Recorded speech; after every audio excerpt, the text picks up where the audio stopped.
YouTube live.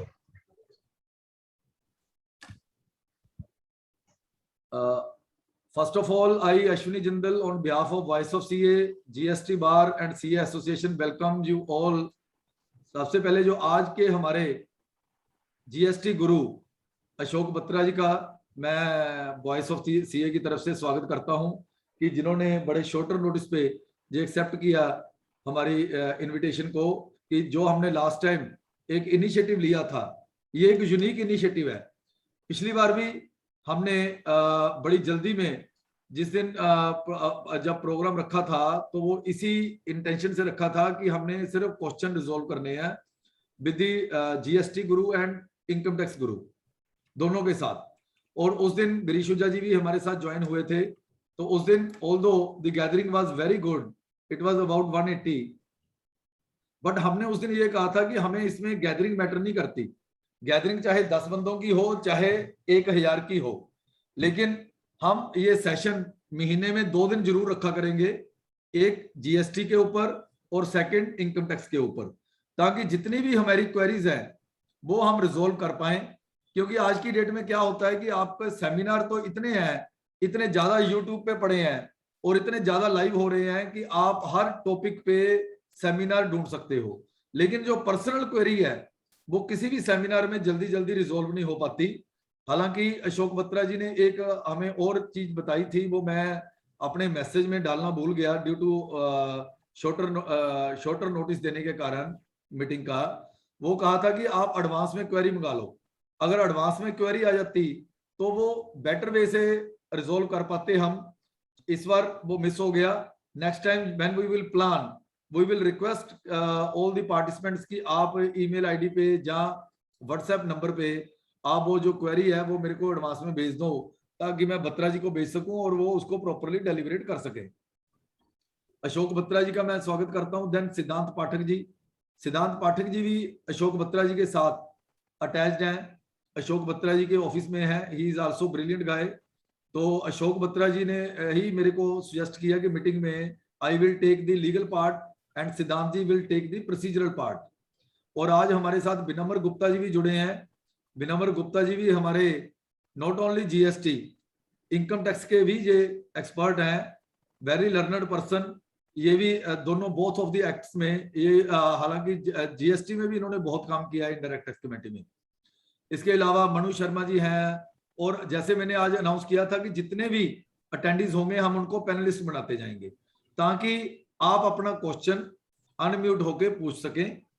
अगर किसी का कोई कंसर्न है कि वो पैनलिस्ट में नहीं आना चाहता, क्योंकि कई बार मोबाइल से आप अटेंड कर रहे होते हैं, तो आप हैंड रेज कर दें।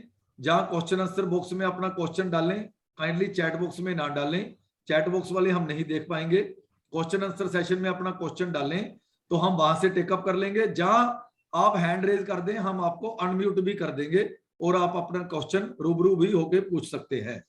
हमारा पर्पज यही है कि जितने मेंबर आए हैं उनकी भी क्वेरी रिजोल्व हो, और जो अटेंड कर रहे हैं उनकी नॉलेज अपग्रेडेशन भी हो कि उस क्वेरी के रिलेटेड क्या इसका हल हो सकता है, कल को उनको भी कोई दिक्कत आती है। तो ये जो सारा इनिशिएटिव है ये हम संजय अग्रवाल जी की बदौलत ले पा रहे हैं। ये हमारे संजय अग्रवाल जी वॉइस ऑफ सीए के फाउंडर हैं। ये आज से नहीं, मतलब अभी 3 टर्म से तो ये कूल पीरियड में चल रहे हैं, जैसे हम कंकरेंट ऑडिट के कूल पीरियड में होते हैं। तो उससे पहले 12 साल से इन्होंने वोका की जो ये प्लेटफॉर्म चला रहे हैं और बड़ा इफेक्टिवली चला रहे हैं। और हर चीज की वोका में आपको क्वेरी की रेजोल्यूशन मिलती है। और संजय जी खुद भी बहुत अच्छे एक्सपर्ट हैं इनकम टैक्स के, सर्च सीजर केसेस के। और इसके अलावा मैं ये कहूंगा कि इंस्टीट्यूट में हमें ऐसे बंदे चाहिए, क्योंकि डिसिप्लिनरी मैकेनिज्म में जो इंस्टीट्यूट में काम कर सकें। इन्होंने लगातार 6 साल प्रेसिडेंट कोई भी रहा हो, इनको सबने डिसिप्लिनरी कमेटी में जगह दी है। उसका कारण यह है कि वहां पे जितने भी काउंसिल मेंबर जाते हैं, ज्यादातर वो घूमने वाले जाते हैं, चाय पीने वाले जाते हैं, काम करने वाले बहुत कम होते हैं। ये मैं ऑन रिकॉर्ड इसलिए बोल रहा हूं कि हर बंदा इतना टाइम डिवोट नहीं कर पाता कि अगर आपके पास डिसिप्लिनरी का इतना बड़ा एजेंडा आया है जो 5-5 हजार पेज का है कि उसको पढ़ के जाए, केसेस को पढ़ के जाए, डेलिब्रेट करे। इन्होंने जो 6 साल काम किया है, तो हमें ऐसे बंदों की सेंट्रल काउंसिल में बहुत जरूरत है। जो आज की डेट में हम देखते हैं कि हमारे जितने भी चार्टर्ड अकाउंटेंट हैं, हर व्यक्ति उठा के कंप्लेंट कर देता है, सीए सबसे वो सॉफ्ट टारगेट समझते हैं। तो हमें अपने आप को बचाने वाले बंदे भी चाहिए जो फैक्ट को जाने, पढ़ें, और हमारे चार्टर्ड अकाउंटेंट भाइयों को ऑन मेरिट उनको बचा सके। गवर्नमेंट की इंटेंशन के साथ ना चलें कि उन्होंने कहा जी टांग दो, जो कंप्लेंट आई टांग दो। अगर कोई पढ़ के नहीं जाएगा तो वो टांगेगा ही, फिर आपको अपीलों में जाना पड़ेगा। तो हमें संजय अग्रवाल जी जैसे लर्नर्ड व्यक्ति की जरूरत है, जो हर एजेंडे में पार्टिसिपेट भी करते हैं और उसकी समझ भी रखते हैं। भूपिंदर जी भी हमारे साथ जुड़ चुके हैं, दीक्षित जी पानीपत से वाइस चेयरमैन है हमारे, और इसके अलावा जितने भी हमारे अटेंडीज हैं, मैं सबका स्वागत करता हूं वॉइस ऑफ सीए की तरफ से, सीए एसोसिएशन की तरफ से और जीएसटी एंड टैक्सेशन बार की तरफ से। अब मैं रिक्वेस्ट करूंगा संजय जी को कि वो वेलकम करें हमारी फैकल्टीज का और पार्टिसिपेंट्स का। तो फिर हम फॉर्मली स्टार्ट करें sir, question answer. Thank you Ashwini ji. सबसे पहले बत्रा जी को नमस्कार, और आशीर्वाद देने के लिए हमेशा जो है वो सबसे आगे रहते हैं, मैं उनका स्वागत करता हूं। आज का ये नया जो आपका जीएसटी में हमने शुरू किया है, ठीक है, संख्या की दृष्टि से शायद हम उतने ज्यादा नहीं हो सकते हैं, लेकिन जो क्वेश्चन जब उनके आंसर हो जाएंगे तो शायद हमारे जो पार्टिसिपेंट हैं, चाहे वो पैनलिस्ट हो, चाहे वो जो है अटेंडी हो, उनको मुझे ऐसा लगता है कि आज के प्रोग्राम पे खत्म होने के बाद वैल्यू एडिशन जरूर होगा। सिद्धांत पाठक जी, आप जो है कंप्लीमेंट और सप्लीमेंट भी कर रहे हैं। लॉ पे तो बता पाएंगे जैसे मुझे पता लग जाता है, लेकिन रिटर्न फाइल करने के लिए मुझे अपनी बीवी के पास ही जाना पड़ता है। तो सिद्धांत जी, आप जो है सब इस चीज को हैंडल करेंगे, ऐसा पूर्ण विश्वास है। और मुझे मालूम है कि आज का सेशन आप बहुत मजबूरी में अटेंड कर रहे हैं, और हम उसके लिए आपसे क्षमा चाहते हैं, क्योंकि आपके यहाँ एक थोड़ा सा जो है ट्रेजेडी भी हुई है, लेकिन फिर भी मैं आपके जज्बे को सलाम करता हूं कि आप जो है यहाँ पे हैं। और मनु शर्मा जी हमारे हिमाचल से हैं, विनर्म जो गुप्ता जी हैं, ये हमारे अमृतसर के हैं। आपकी सेवा में सर हम जल्दी आ रहे हैं, 14 तारीख को आपको मिलेंगे। और मैं इनके जो है ना ये आर्टिकल पब्लिश करने के लिए देते नहीं है, लेकिन मुझे यदा कदा कहीं से मिल जाते हैं तो मैं उनको लिखता हूँ क्या इसको पब्लिश करना है, और ये कभी भी मना नहीं करते, हमेशा कहते हैं कर दो। तो कल भी ऐसा जैसे आया, जबकि हम टूर पे थे तो इन्होंने दिया, तो मैंने इनको लिखा कि भी हम पब्लिश कर दें, क्योंकि ऑथर की पब्लिश करने के लिए परमिशन जरूर चाहिए। भूपेंद्र जी हमारे वाइस चेयरमैन, और सभी जो पार्टिसिपेंट हैं, मैं दो चीजें स्पेसिफिकली बताना चाहूंगा। एक तो आपकी वॉइस ऑफ सीए ने एक अपनी ऐप, मोबाइल ऐप जो है लॉन्च करी है, जो कि अभी एंड्रॉयड फोन पे चल रही है, और जल्दी नेक्स्ट वीक तक हम इसको एप्पल पे भी इसको लॉन्च कर देंगे। तो आप इसको ज्यादा से ज्यादा डाउनलोड करें, क्योंकि अब जो है हमारे जो मेलर है जो कि 6-7 घंटे में जाती थी, उसका अब जो है हम बड़ा इंस्टेंट जो है देंगे। हम अपना कन्वेंशनल मेथड जो है वो कंटिन्यू रखेंगे, आपको उसकी चिंता नहीं है।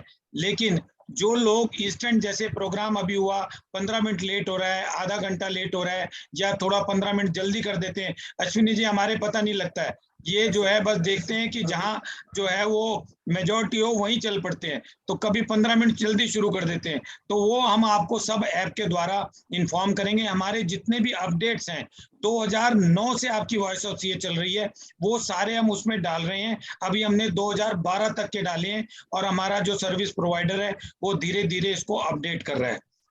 इसके अलावा यूट्यूब चैनल भी हमारा उस पर आएगा, और हमारे बाकी जो कम्युनिकेशन के मेथड हैं, जैसे हमारा टेलीग्राम चैनल है, जैसे हमारा जो है व्हाट्सएप ग्रुप है, हमारे तकरीबन 16 व्हाट्सएप ग्रुप बन चुके हैं जहां पे रेगुलर अपडेट है।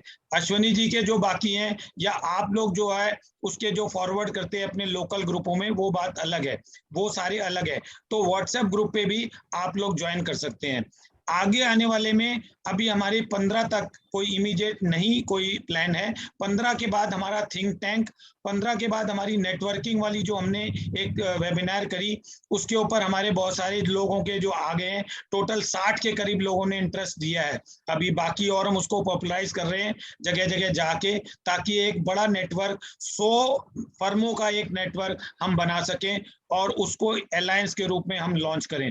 तो ये भी एक हमारा टारगेट है। और मन्नू जी हमारे हंस रहे हैं क्योंकि मन्नू जी आपको भी हमारे साथ चलना है उसके अंदर। तो ये जो है हमारा अभी इमीडिएट टारगेट है। और जैसा कि इलेक्शन के बारे में बता रहे हैं, आज की डेट में 2 तारीख के आसपास शायद कोड लग जाएगा और उसके बाद ना तो मैं आपसे इंटरेक्ट कर पाऊंगा। इसीलिए इसी चीज को ध्यान में रखते हुए अश्वनी जी ने लीड ली और अश्वनी जी ने कहा कि मेरे पर किसी तरीके का कोई कोड ऑफ एथिक्स नहीं लगेगा। वॉइस ऑफ सीए में अश्वनी जी लीड कर रहे हैं और यही सारी चीजें हैंडल कर रहे हैं। मेरा चेहरा शायद आपको तब नजर ना आ पाए, ऐसा मुझे लगता है। कोड ऑफ कंडक्ट के अंदर कोई ना कोई प्रोविजन आ रहे हैं। So with this, not taking much of the time, let me all say that this is a great work that we are doing, and we want to see this कि आप लोग हमको इसमें जितने भी क्रिटिसाइज करना चाहें। Always I say I believe in 3C. When I was the chairman in 2004-5 of the Northern India, I kept a 3C register. I still maintain that 3C register was an exclusive thing which I started. 3C means 1C is the complaint. If you have any complaint, grievance, please tell us. We would like to see it and we'd like to clear it. Sometimes we get unsubscribed, sometimes we get that too much mails. So we keep on unsubscribing and we are improving, trying to improve all other things. The second is the comments. If you do not want to complain, but you have any comment which you want to make, you can give it and we will be very highly obliged. And the last one, which we expect that this should be the last one, the compliments. We do not want any compliment at all because our work will show what we are doing. It is not that we should get complimented, but in any case, जैसा कि आपको पता है, जब कहीं speaker physical में जाते हैं, अभी तो वेबिनार में ये प्रॉब्लम हो गई कि स्पीकर को तालियां भी नहीं पता लगती हैं, लेकिन हम कोशिश करते हैं कि एंड में अपने स्पीकर के लिए तालियां जरूर बजाएं। अश्विनी जी इस चीज का ध्यान रखिएगा, जितने भी पार्टिसिपेंट हो उनसे रिक्वेस्ट करें, सबको अनम्यूट करने की कोशिश करें ताकि जो है स्पीकर को हम फील दे सके और अपने पैनलिस्ट को एक फील दे सके कि जो है वो जो है फिजिकल और वेबिनार के अंदर कोई फर्क नहीं है। With this, thank you very much and please try to take the query of everyone. Thank you. Over to Ashwani ji. Thank you sir, thank you Sanjay ji. आज मैं ज्यादा टाइम नहीं लूंगा क्योंकि अशोक बत्रा जी हमारे साथ मतलब बहुत प्रोग्रामों में अटैच हो चुके हैं, तो इनका मैं बायोडाटा भी स्किप कर रहा हूं। मैं तो बस इतना ही कहूंगा कि हमारे ये जीएसटी के गुरु हैं और he has written many books. तो मैं तो सर को कहता हूं कि इतनी बुक्स सर लिखते हैं, उसी दिन मैं इनके पास पहुंच जाता हूं फर्स्ट कॉपी लेने और रिलीज करने का इनको चार्जेस भी दे आता हूं कि ये मेरा 5 लाख का बिल है, आपकी बुक रिलीज होगी। तो अब 15-20 तो सर की मैं रिलीज कर चुका हूं। He has written many books. Siddhant Pathak जी भी हमारे बहुत अच्छे स्पीकर हैं और young chartered accountant qualified in 2017 है। तो मैं रिक्वेस्ट करूंगा, अब चार्ज अशोक बत्रा जी के साथ पास है। सर आप अगर ठीक समझे तो 1-1, 2-2 मिनट के लिए स्टार्ट करके सेशन को।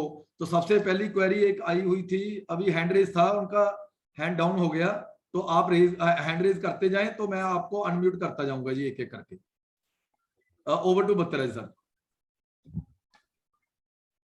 सर बत्रा सर आपका माइक म्यूट है। Okay, there are already 3 queries in question and answer session. We can start with that also. बिल्कुल सर, शुरू करें सर। क्वेश्चन आंसर से चलो मैं लेता हूं sir. A conference was held in Noida in February 2020 and GST registration was done in UP. Now a conference is being held in Lucknow in November 2021. Whether we should get a new registration or should use the old GSTN? In what conditions a new registration is required in the same state? I am joined from PC. Kamaljeet Singh ji, registration के section 22 से 25 है। Section 24 mandatory registration की बात करता है। वो कहता है कि जिस भी स्टेट से आप सप्लाई कर रहे हैं and it exceeds the taxable quantum, उस स्टेट में आपको एक नंबर लेना पड़ेगा। आपने यूपी में ऑलरेडी एक नंबर लिया हुआ है, आप उसी नंबर से, क्योंकि लखनऊ भी यूपी में ही आता है, वहीं से अपनी दूसरी यूनिट, दूसरी आप एग्जीबिशन करना चाहते हैं, तो उसी नंबर से आप इनवॉइस इशू कर सकते हैं। अब आपका तीसरा क्वेश्चन ये है कि एक स्टेट में 2 नंबर कब लेने होते हैं। Let us say I am a retail chain of fashion garments, I am having different showroom in UP, it's a big state, then I personally feel, because if information does not come from one showroom, my whole return of the state will be blocked. So I can make accountable each showroom so they can take a distinct number. उसका नुकसान ये होता है कि once we take more than one registration number in a state, then both are being treated as a distinct person. उसमें क्या है, अगर आपने माल एक शोरूम से दूसरे शोरूम में भेजा तो भी आपको जीएसटी चार्ज करना पड़ेगा। अब आपका आंसर बड़ा सिंपल है, जो कॉन्फ्रेंस नोएडा में हुई थी, क्योंकि वो यूपी में आपने रजिस्ट्रेशन लिया हुआ है, अब आप लखनऊ में कर रहे हैं, लखनऊ भी यूपी के अंदर है, आप वहीं से इनवॉइस इशू कर सकते हैं, आपको नया नंबर लेने की जरूरत नहीं है। If you are satisfied, fine. If you want to ask me something more, you can unmute yourself and ask me. कमल जी अपने कमल जी आपको मैंने वो ऑप्शन दिया है अनम्यूट की, आपको प्रमोट कर रहा हूँ, आप इधर आ नहीं रहे हो पैनलिस्ट में बाई चांस, तो आपका अगर क्वेश्चन रिजोल्व हो गया तो बेटर है, नहीं तो आप पूछ सकते हैं जी अनम्यूट होके। मैं सिद्धांत जी से भी रिक्वेस्ट करूंगा कि अगर वो कुछ ऐड करना चाहें, तो मैं जैसे ही अपनी डिस्कशन को खत्म करता हूँ, he can further add and make addition in case you feel like. Kamaljeet Singh जी आप अनम्यूट कर सकते हैं सर। कॉन्फ्रेंस के लिए इनका कंसर्न ये तो नहीं था सर कॉन्फ्रेंस के लिए कि वो टेम्परेरी नंबर लेना पड़ता है ना? नहीं, कोई नंबर नहीं लेना। यूपी में दे आर ऑलरेडी रजिस्टर्ड और यूपी में ही उनको दूसरी एग्जीबिशन करनी है, उसी ऑफिस के एड्रेस से वो एग्रीमेंट साइन करेंगे और एग्जीबिशन यूपी में कहीं भी उनका जो क्वेश्चन स्टार्ट हुआ है ना, conference was held in Noida, conference held हुई थी, उसके कारण registration was done in UP ना, यूपी में नंबर लिया हुआ है ना, ठीक है, उसी नोएडा के नंबर से ही, नोएडा के एड्रेस से ही वो नेक्स्ट जो कॉन्फ्रेंस लखनऊ में होनी है उसका एग्रीमेंट कर सकते हैं और नया नंबर लेने की जरूरत नहीं है। ठीक है सर। अगला क्वेश्चन भी इनका ही है sir. I had to go out of India for 1 month due to death in the family while there my GST number was cancelled in December 2020 by GST department during the cancellation drive. Now the superintendent says that he does not exactly know how to reactivate the GSTN. What is the procedure to get the same reactivated? In what scenario we should go for a new registration instead of a reactivation? Tomarjit Singh ji, cancellation of registration section 29 में deal होता है, उसमें situation दी है किन किन situation में आपका number वो कैंसिल कर सकता है। If you are a non filer of return for 6 months, composition deal रहे 2 बार नहीं की, कोई आपने सेक्शन या रूल ऐसा वायलेट कर दिया जिसके अंदर सस्पेंशन अलाउड है, तो ये सिचुएशन 29 में लिखी हुई है। अब आपका नंबर कैंसिल हो गया thanks to Supreme Court, because this December 20 comes within the period wherein the Supreme Court judgment of extension of appeal is there. So if the registration cancellation order has already been passed, you can still file an appeal against that order, क्योंकि जो अप्रैल 2021 में supreme court का order आया, मार्च 2020 के बाद उन्होंने उसको open कर दिया, पहले क्लोज कर दिया था कि इस पीरियड तक यानी 15 मार्च से लेकर 30 अप्रैल तक की अपीलें आपको फाइल करनी पड़ेंगी। अब दोबारा उन्होंने खोल दिया और आपका पीरियड December 20 है, उस ऑर्डर के अगेंस्ट आप अपील कर सकते हैं अगर कैंसिलेशन ऑर्डर आ चुका है तो। अगर सस्पेंशन है, मेरे ख्याल से सस्पेंशन को इतना लंबा उन्होंने कंटिन्यू नहीं किया होगा और उन्होंने पॉजिटिवली आपका कैंसिलेशन ऑर्डर पास कर दिया होगा, you can take a copy and file an appeal referring to the Supreme Court judgment. अभी थोड़े दिन पहले ही ट्रिब्यूनल ने भी एक एडवाइजरी इशू की है टू ऑल देयर बेंचेस कि जहां जहां सुप्रीम कोर्ट का ऑर्डर एप्लीकेबल है वहां कंटिन्यूएशन ऑफ डिले की एप्लीकेशन मत लें।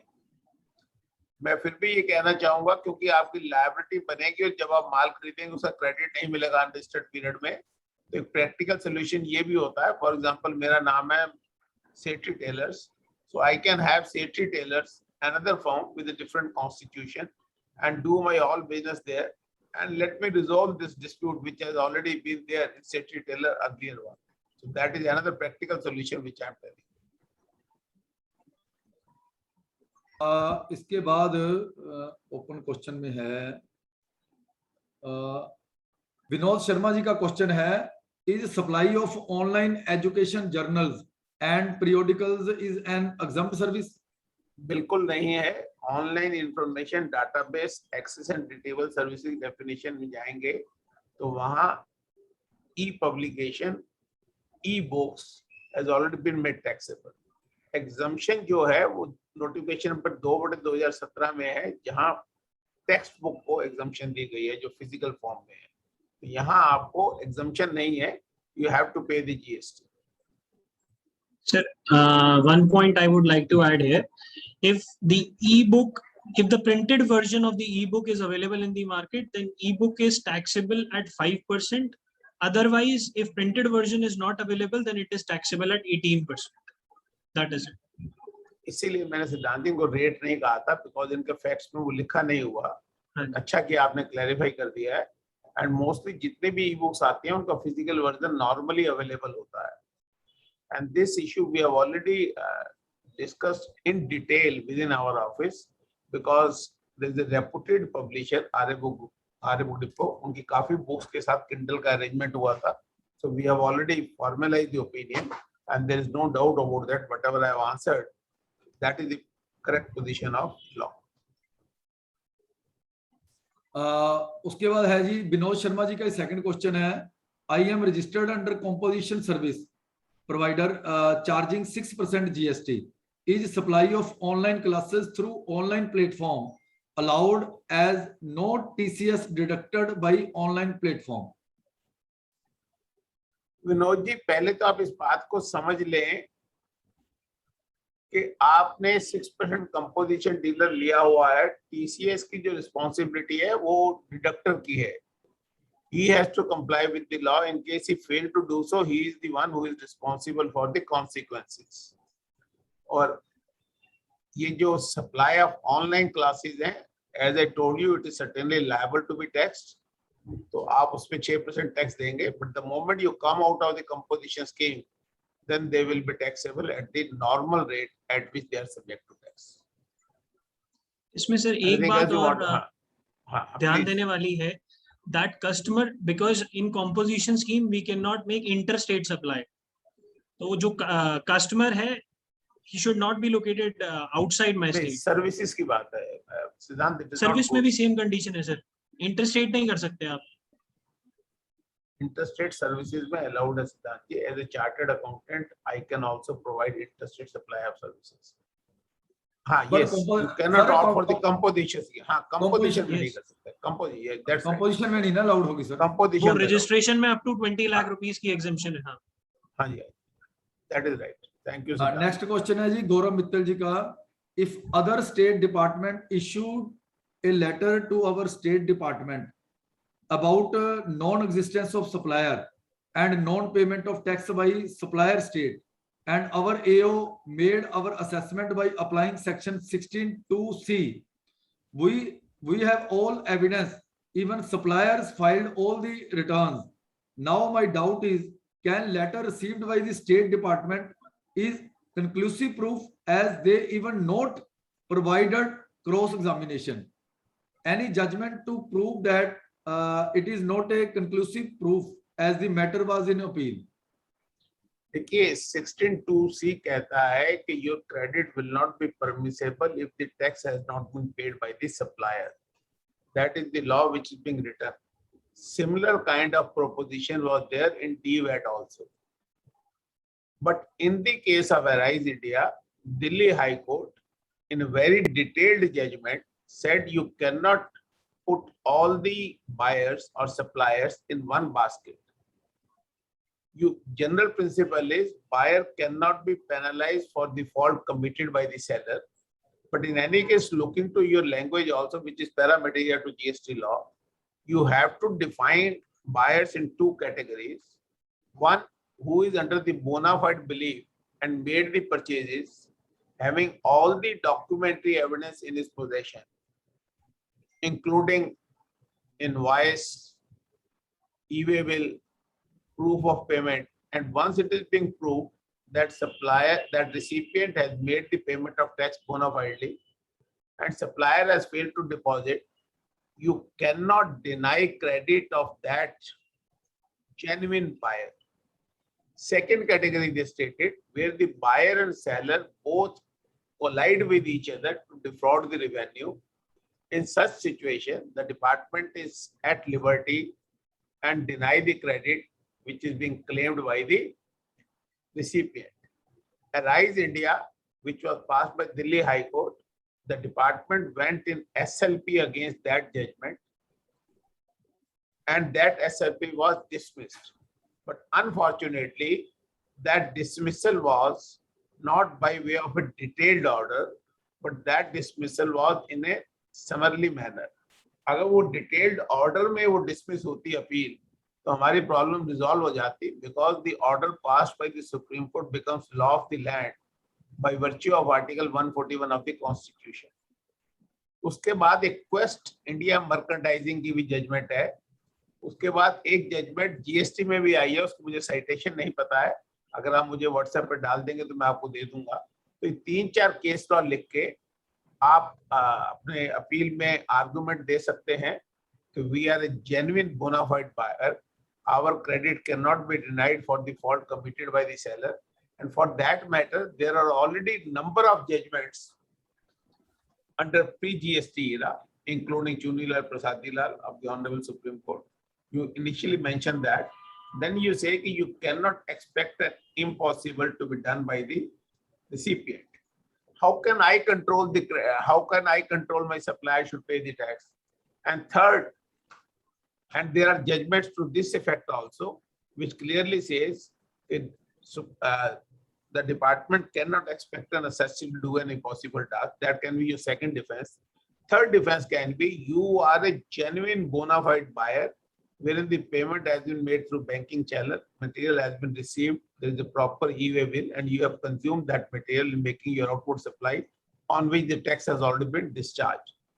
So, and fourthly, you can mention the Arise India, and you can say, because I am a bona fide buyer, this decision of Delhi High Court, which has reached in its final stage, finality, because of SLP of the department has been dismissed by the department, and then Quest Merchandising also you can quote in your reply.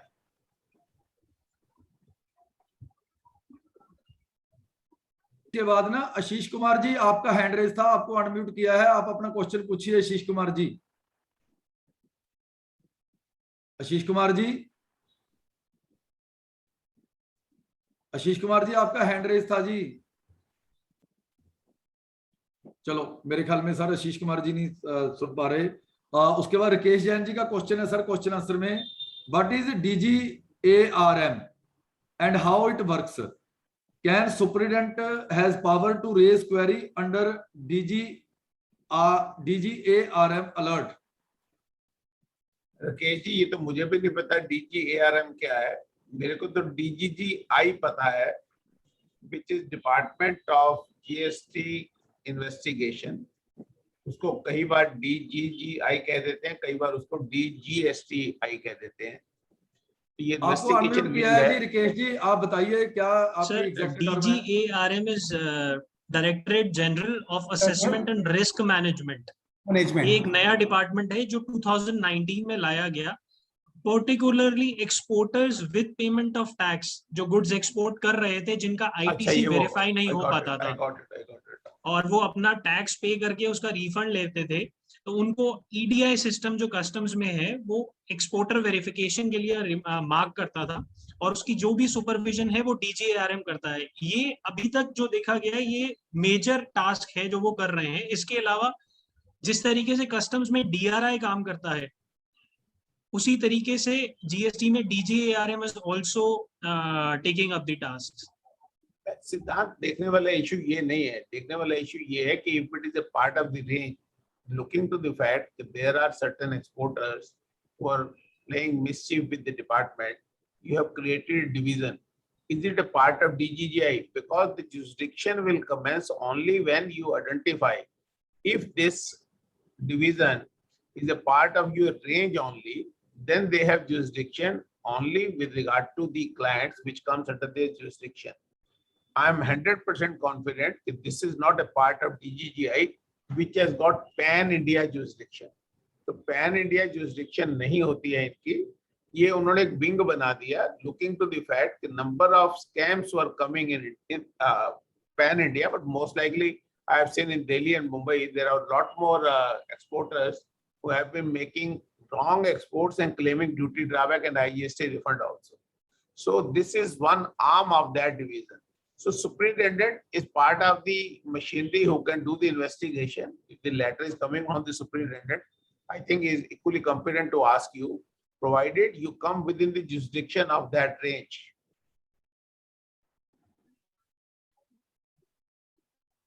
Hello हाँ जी, is it clear? Hello हाँ जी, sir, but मेरा export नहीं है, मेरा totally import है। तो export case के लिए डीजीआई आरएम एप्लीकेबल है, तो मैं तो ओनली इंपोर्ट करता हूँ, तो उस केस में क्यों है जी? ये कस्टम से रिलेटेड इंक्वायरीज है ना जी। कस्टम से रिलेटेड उन्होंने जो ये डिवीजन बनाया अपना एक देखने के लिए, एक स्पेशलाइज्ड डिवीजन हो गया, बट ये रेंज का ही पार्ट है मेरे हिसाब से, ये डीजीजीआई का पार्ट नहीं है। So department can ask you any question in relation to the supply or import, which is subject matter of taxation under GST. You're liable to pay IGST on import of goods also. So they can make inquiry on that also. Okay. This inquiry is not beyond their scope. क्या superintendent को इसके लिए कोई direction वगैरह देगा उसका जो superior है? नहीं, वो तो डिपेंड करता है ना। अगर आपके अगेंस्ट कोई वो एक्शन नहीं ले रहा है, it is simply a inquiry and the information is being called for, I don't think for that matter there is a permission which is required. For example, if you look at section 64, if he is making your assessment in a special case, then section 64 very clearly provides you have to take permission of the additional commissioner or the joint commissioner as the case may be. But यहाँ तो it is simply a inquiry, and according to my understanding, he is not exceeding in his jurisdiction by asking you certain information with regard to the import. Okay, thank you, thank you, sir. Thank you, sir. आ जाओ। Then sir अगर किसी का कोई और question है तो hand raise कर लें, अदरवाइज मैं क्वेश्चन आंसर तो ले ही रहा हूं, ताकि हम मिक्स करके चलते रहें, क्वेश्चन आंसर भी रीड करते रहें और आप अपनी क्वेरी पूछ भी सकें। अगर पैनलिस्ट में किसी की क्वेरी है तो हैंड रेज। हाँ जी, एक जानकी बिष्ट जी का है क्वेश्चन, आप अनम्यूट होकर क्वेश्चन पूछिए जानकी जी। नमस्कार सर। हेलो, नमस्कार जी। नमस्कार सर, मेरा क्वेश्चन ये था कि जैसे कि मेरी पार्टी के साथ हुआ है कि उनके डेटर एक ना इंसॉल्वेंट हो गए, उन्होंने बाद में पता चला, तो हमारे बिल वो अपने बुक्स में अकाउंट फोन नहीं कर रहे थे, तो अब उसका टाइम पीरियड भी एक्सपायर हो गया, तो उस केस में हमारा जो आईटीसी वगैरह वो लॉस्ट हो गया है, उस केस में हमारे पास कोई है अवेलेबल कोई रेमेडी? नहीं, आपकी बात में थोड़ी सी कॉन्ट्रडिक्शन लग रही है जानकी जी। आपने ये कहा कि आपका कोई डेटर इंसॉल्वेंट हो गया है, so debtor means you have been making supply to him, so credit तो वो क्लेम करेगा ना, आपकी तो आउटपुट टैक्स लायबिलिटी है। If you claim that this supply has already been made, जी right, actually I wanted to know कि but हाँ जी, आप बताएं, आप जो पूछना चाहती हैं। अगर सप्लाई आपने कर दी है, जीएसटीआर 1 में उसकी एंट्री कर दी है, there is a proper e way bill, और उसके बाद वो उसका पैसा नहीं रिकवर होता है, so that doesn't mean you are not liable to pay the tax, then it's a case of bad debt, taxable event has taken place. It is not your case कि you have not made the supply, it is not your case you have made a deficient supply, it is not your case you have made a short supply. Your case is you had made a proper supply under a proper tax invoice, which is being properly reported in GSTR1, but the other party has not made the payment because of insolvency proceedings. So that is clearly a case of bad debt.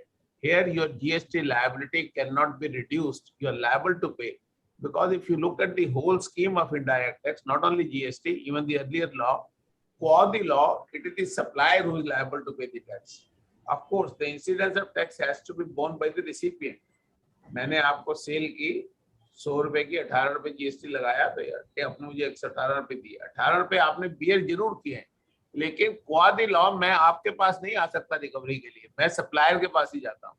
तो as a supplier जब मैंने माल बेचा, आप market से कई सालों से कुछ सामान खरीदते होंगे, कभी भी वैट डिपार्टमेंट ने ये नहीं कहा होगा कि उस डीलर ने टैक्स जमा नहीं कराया जी आप टैक्स दे दो, because qua the law it is the registered dealer, qua the law it is the supplier now in GST who is liable to pay the tax, and it is not your case the supply has not been made, it is only a clear case of bad debt. So you can claim that amount as bad debt under section 37, your income tax deduction will be allowed, but your GST liability cannot be avoided. But if, sir, if he has not accounted in their books of accounts, if How they does have it not make a taken, difference? If I am saying I have made a supply, this is the e-way bill I have invoiced, whether his Okay. accounting treatment is going to affect you. You go to a beauty parlor, he raises a cash memo, you pay the amount, you came out and you delete, turn out the cash memo. How does it make a difference? So long as the beauty parlor has provided you the services and you have availed the services, whether you record it in your books of accounts or you don't record it, that has no consequence on the liability of the supplier. okay. Is it Okay, clear? sir. Right, sir, right. Sir, हाँ जी okay जी हाँ जी हाँ जी हाँ जी पूछिए my Janki ji. second question. Sir actually एक party है मतलब यही रिगार्डिंग है कि हम लोग सर्विस प्रोवाइड करें, मेरी क्लाइंट सर्विस प्रोवाइड कर रहा है और बट क्या कहते हैं वो लोग एक्सेप्ट नहीं करे कि टेक्निकल इशू की वजह से, तो वो लोग डेबिट नोट रेस कर रहे हैं जो उनके वो डेटर्स हैं। अब वो हम लोग पार्टी एक्सेप्ट नहीं कर रही है मेरा क्लाइंट, तो उस केस में हम एक्सेप्ट नहीं कर रहे, बट उसमें वो जीएसटी का वो 2020-21 का है, अब सितंबर आने वाला है, तो उस केस में उनके डेबिट नोट के रेलेवेंस और हम अगर एक्सेप्ट नहीं करें तो उस केस में हमारा वो इम्प्लीकेशंस क्या होंगे रिगार्डिंग जीएसटी? देखिए डेबिट नोट और क्रेडिट नोट जीएसटी लॉ में सिर्फ राइट दिया गया है सप्लायर को, रिसिपिएंट को कोई राइट नहीं है। You can refer to section 34 number 1। Right sir, right. Number 2, once you are providing a service and he is saying your service is deficient, I will not pay you, so the other option available to you, you have to go to the high court for civil matters, or maybe the jurisdictional court if the amount is less. So once you are not going to forego your claim and you say he is liable to make the payment, you have supplied the service and he is not paying you the tax properly, so that means you are going to make a claim in the court of law. So once you are going to make a claim in the court of law, so that means you have made a supply, so you have to pay the tax. In case you are able to recover it, then you will recover the tax also. In case the amount is not become recoverable, then it becomes bad debt, as it was the case in the earlier question. Is there any possibility if somehow they reach to a conclusion and my party accept the debit note? In that case, is there any ability of refund? Not debit note. In that, I'll tell you what is refund procedure, sir, regarding that. मैं उसी पे भी आ रहा हूँ। देखिए service tax law में rule 6(3) था जो ये कहता था if the service has not been provided either fully or partially, then the right of self adjustment of tax was being allowed to you.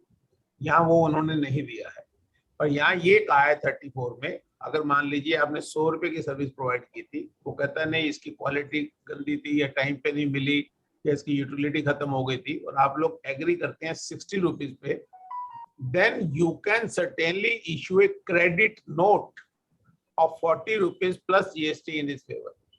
ये तो हो गया 34 में, लेकिन आपकी लायबिलिटी तभी कम होगी when he will reverse the ITC also. Initial bill for 100 rupees, 18 रुपए आपने GST चार्ज किया, उसने 18 का क्रेडिट ले लिया, अब आप 40 रुपए और 7 रुपए 20 पैसे का क्रेडिट नोट दे रहे हैं 4720, and your liability of 720 will get reduced if we reverse the credit of 720. इसका दूसरा एक सिंपल रास्ता भी है, rather than issuing the credit note under section 34, you can issue a commercial credit note. जब आप 40 रुपए और 7 रुपए 20 रुपए का देंगे क्रेडिट नोट उसको, तो उसको क्या मिलेगा, सिर्फ 40 रुपए मिलेंगे, क्योंकि 7 रुपए 20 रुपए तो वो अपना क्रेडिट रिवर्स करेगा. So you can issue a commercial credit note for ₹40 only. Then there is no need to reduce the liability. You have also got 720 because you are giving him a credit note of 4720. Now you are giving a credit note of only 40 rupees. Am I clear? अगर आप GST के साथ credit note देंगे 34 में, तो आपकी liability तभी कम होगी जब वो आईटी से रिवर्स करेगा. मैं आपको दूसरा रास्ता बता रहा हूँ. That credit note need not be reported anywhere. It is not part of the GST commercial credit note. जब आप 47.20 का उसको क्रेडिट देंगी तो उसको 40 रुपए ही मिलेंगे, 7.20 वो रिवर्स करेगा। तो आप उसको क्रेडिट नोट 40 रुपए का दे दें तो आपको जो 7.20 की टैक्स लायबिलिटी कम करनी है उसकी भी जरूरत नहीं पड़ेगी, क्योंकि आपने तो सिर्फ 40 रुपए ही दिए हैं उसको। हाँ जी सर, क्या कहते हैं, हाँ जी, नेक्स्ट जैसे क्वेश्चन, हमारा time सॉरी extra हो जानकी जाता जी, है सर। जानकी जी अगर आपके ये रिजोल्व हो गए तो नेक्स्ट ले लें क्वेश्चन। हाँ जी सर, एक चीज और है कि सर वो रिपेयर मेंटेनेंस अगर वर्क कॉन्ट्रैक्ट के थ्रू हो रहा है बिल्डिंग का, तो उस केस में इनपुट मिल जाएगा? बिल्कुल मिल जाएगा, provided you don't capitalise it, you charge it to the revenue.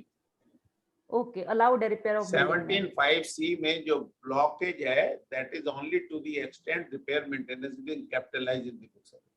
Even we are doing through work contract. Yes yes. Okay boss, thank you very much sir, thank you. Thank you, thank you. Next question sir Sunil ji का है। Sunil Kumar ji kindly आप अपना question पूछिए जी, unmute हो गए Sunil ji. Sushil ji, sorry Sushil ji. Sushil ji पता नहीं अभी है नहीं। पंकज जी, पंकज जी आप पूछिए। पंकज महाजन जी, पंकज महाजन जी। सर बता सर, प्रणाम जी। नमस्कार जी। सर मेरा एक ये था क्वेश्चन सर कि is it possible in GST if a trader collects orders from different petty traders, makes an order to the manufacturer, gets the vehicle delivered at his address. Without unloading the vehicle at his address, he simply sends the vehicle to other petty traders from whom he has collected the orders. So in this case, he is not storing the goods, he is not unloading the goods, he is just getting the orders. वो manufacturer से माल purchase करता है और आगे traders को बेच देता है वो directly. Sir is it possible कर सकते हैं? I couldn't understand the question in proper perspective. Sir आप ये कहना चाह रहे हैं कि एक, अगर आप एग्जांपल देके बोलें कि आपका क्लाइंट मान लीजिए हीरो होंडा का मोटरसाइकिल का डीलर है। हाँ जी। नहीं सर, मैं बताता हूँ सर, मेरा क्लाइंट है वो बिल्डिंग टाइल्स, फ्लोर टाइल्स का डीलर है। ओके। वो क्या करता है कि गुजरात में उसने अपना रजिस्टर्ड ऑफिस बनाया हुआ है। It's a private limited company. Gujarat में उसने अपना रजिस्टर्ड ऑफिस बनाया हुआ है। वो हिमाचल से और पंजाब से डिफरेंट ट्रेडर से ऑर्डर्स कलेक्ट करता है।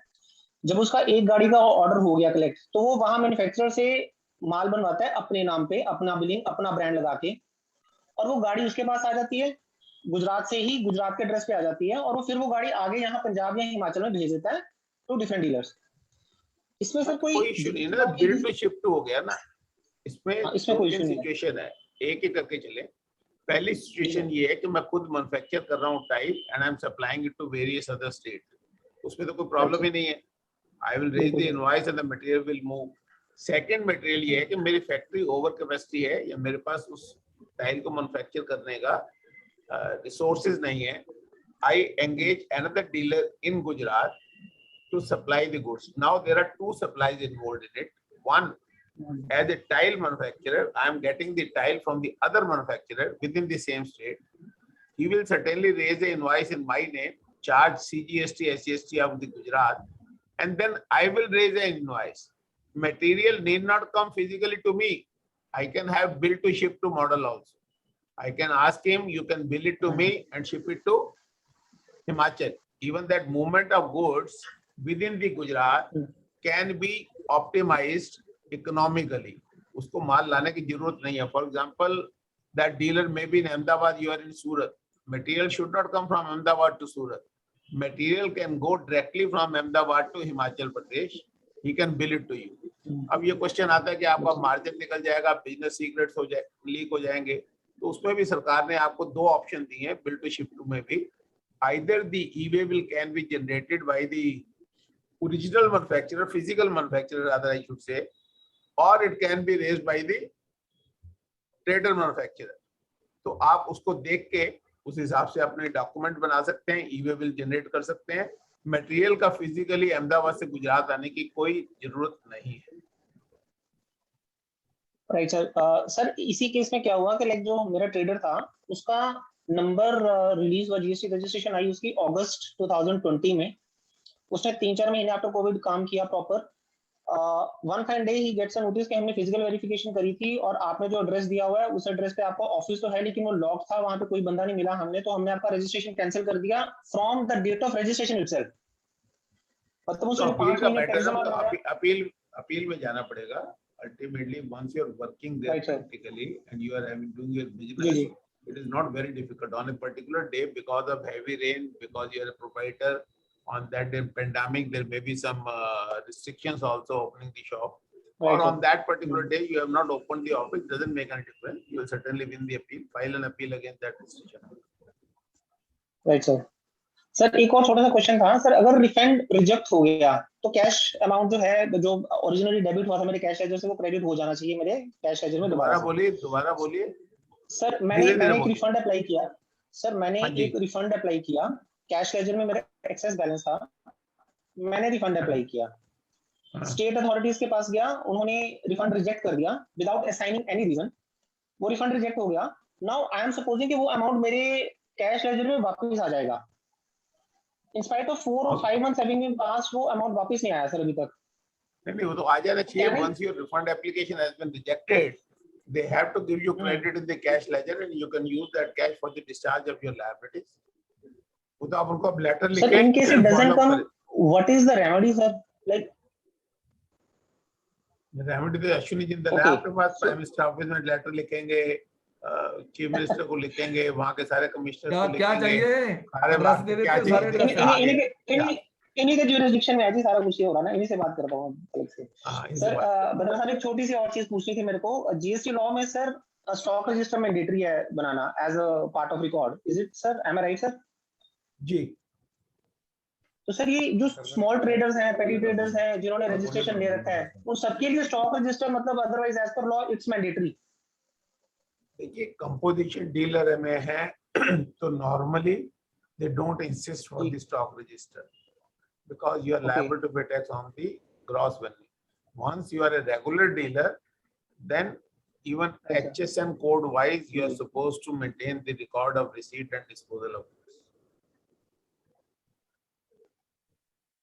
ओके. स्टॉक रजिस्टर का हाँ जी, मतलब ये नहीं कि फिजिकल स्टॉक रजिस्टर. अगर आप लेजर में 10 अकाउंट भी अलग अलग बना लेते हैं, उसमें क्वांटिटी का कॉलम भी बना लेते हैं, जैसे पुराने मुंशी लिखा करते थे, ये 10 पीस आ गए तो उन्होंने पेन का जी। अकाउंट बना लिया, 3 पीस आ गए तो कॉपी का अकाउंट बना लिया. वहाँ एक जहाँ छोटा सा कॉलम होता था क्वांटिटी भी लिख लेते थे. Then the sale is there. Any form of record you can maintain. There is no prescribed document. The only thing is you should be able to convince to the department that this is the quantity which we have purchased, HSN wise, and this is the quantity which we have sold. हाँ जी, next ले sir. Thank you sir, thank you very much, thank you. Vishakha Mahajan ji के काफी लंबी query है इनकी QA में, तो मैंने आपको अनम्यूट किया है. विशाखा महाजन जी, तो आप पूछ सकते हैं जी अपना क्वेश्चन. हेलो. जी विशाखा जी. या गुड इवनिंग सर. हाँ सर जी मेरी, विशाखा जी. हाँ जी सर, मेरी क्वेरी है रिगार्डिंग इंपोर्ट ऑफ गुड्स. जी. हाँ, उसमें ये सिचुएशन है कि जो एसएससी है उसने इंपोर्ट किए हैं goods in the state of Gujarat. The goods have reached Gujarat, और जो रजिस्ट्रेशन है एसएससी की दैट इज इन पंजाब. ठीक है, तो अब उसमें क्या इशू है कि जो गुड्स हैं वो क्लियर हो चुके हैं and they are kept in the private warehouse of the transporter. Okay. And they haven't reached Punjab yet. So my first query is ITC eligible on these goods Why in the not? state of Punjab? ITC put up 4 conditions. All the Yeah, yeah. conditions cannot be complied with on the same day. I should Right. have a duty paying document, number 1. Hmm. Number 2, I must have received the goods and services. Number 3, Right. payment must have been made by the supplier. Payment कब करेगा? When it will become due, not on the same day. Right, Fourth, sir. you must have filed your return. आप return कब file करोगे? When the due date will come. Then you are supposed to make payment for the value of service and service tax thereon within 180 days. So till 180 days.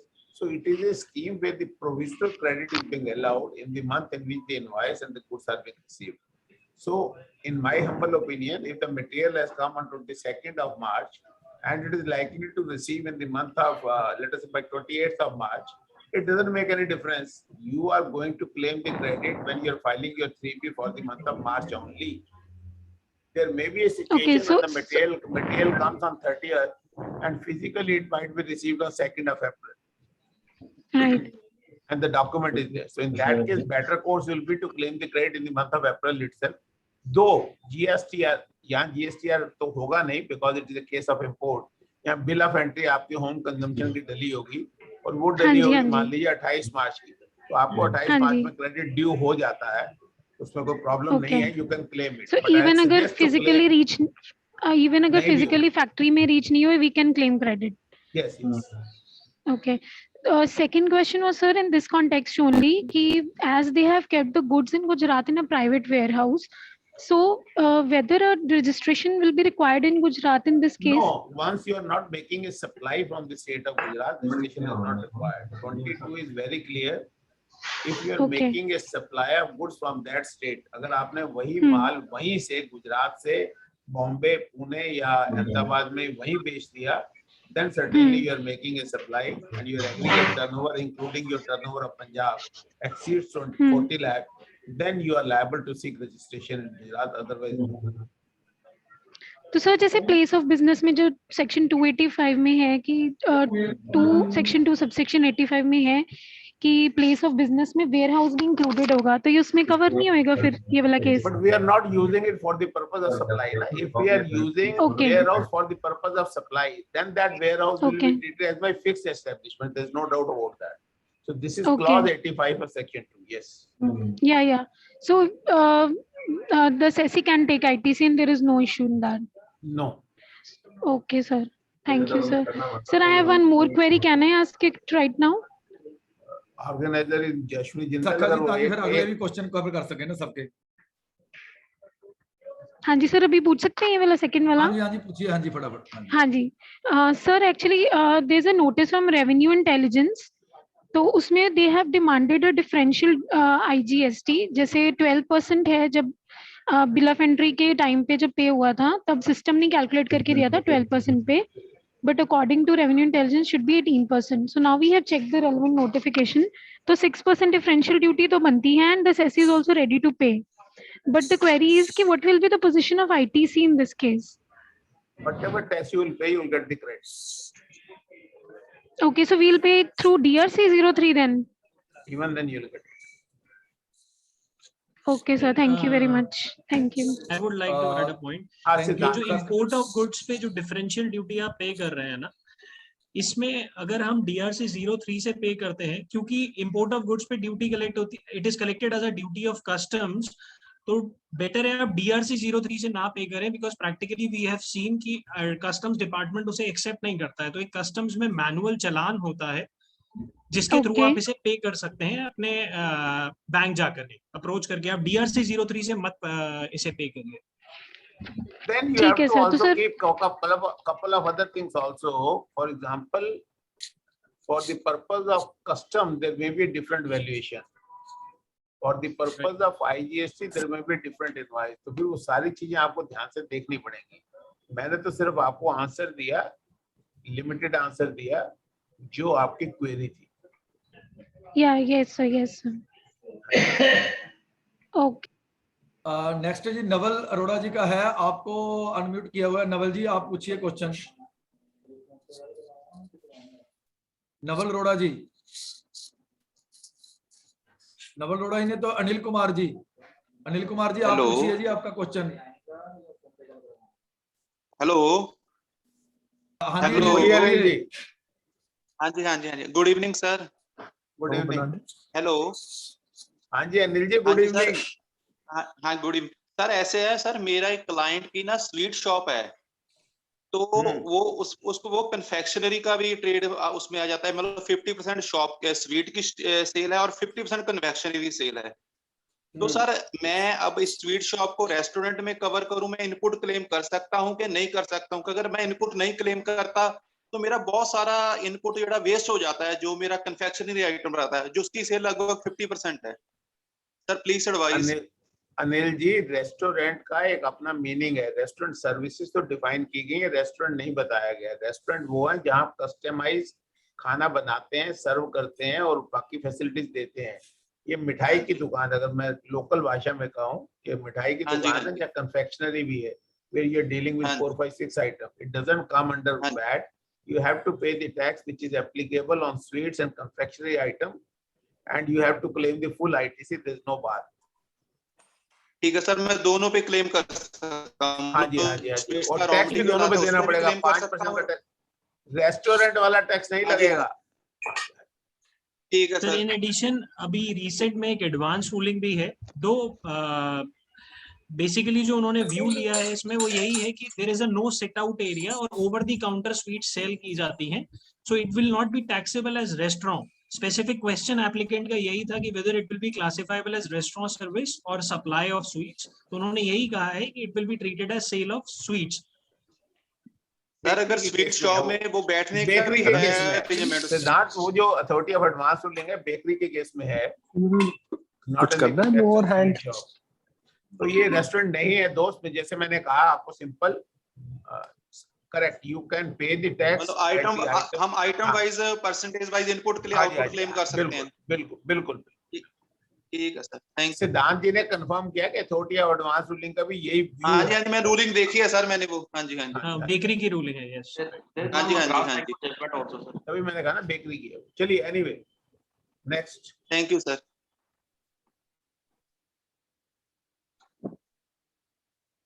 हाँ जी, सुनील जायसवाल जी, कीर्ति जी, आशीष जी और नवल जी, अगर आप unmute हैं तो अपना क्वेश्चन पूछिए जी।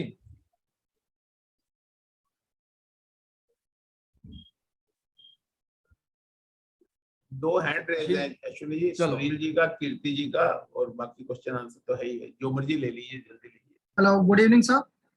हाँ गुड इवनिंग सर। मेरा क्वेश्चन था जीएसटी रिफंड से रिलेटेड है, क्या एसईजेड को जीएसटी की रिफंड मिलेगी? हाँ, if he has borne the incidence of tax and paid to the supplier, he can claim a refund. But sir department refuse कर रहा है, डिपार्टमेंट रिफंड देने से मना कर रहा है, कह रहा है कि देखिए हमारी प्रॉब्लम ये है कि फैक्ट्स तो बड़े लिमिटेड बताए हैं आपने, उस फैक्ट्स पे तो कोई इशू नहीं है। अब वो फैक्ट्स पूरे डिटेल में मुझे समझाने पड़ेंगे आपको, या तो मुझे डिटेल व्हाट्सएप करें या मुझे बताएं डिपार्टमेंट किस कंटेक्स्ट में मना कर रहा है। बस सर दो लाइन में है, ज्यादा वो मैंने बात करनी है कहीं, प्लीज थोड़ी देर के बाहर कोर्ट ऑफ सर्विसेज है। क्लाइंट जो है मेरा वो सारा सर्विसेज करता है, ठीक है। मैक्सिमम जो इनपुट होती है, मैक्सिमम जो इनपुट होती है वो सारा एग्जेम्प्ट वाला ही होता है। कुछ एक इनपुट है जिसपे वो टैक्स लग जाता है, जो क्लाइंट बोलते हैं नहीं मैं तो लगा के ही दूंगा, वैसे केसेस है। देखिए अगर आप एसईजेड है, आपकी आउटपुट टैक्स लायबिलिटी नहीं है। अगर आपको सप्लायर ने माल टैक्स लगा के दिया है और वो सर्टिफिकेट देता है कि मैंने इस टैक्स को जमा करा दिया है, तो आपको रिफंड मिल जाएगा। फिर मैं डिपार्टमेंट को क्या कोट करूं? डिपार्टमेंट तो रिफ्यूज कर दिया, मैं उससे बताऊं क्या कोट करूं? अब डिपार्टमेंट ने किस ग्राउंड पे रिफ्यूज किया, आप उस ग्राउंड को कह सकते हैं ना legally. Where is the bar, which section the bar sir? Refund is, it is not a refund of input tax credit.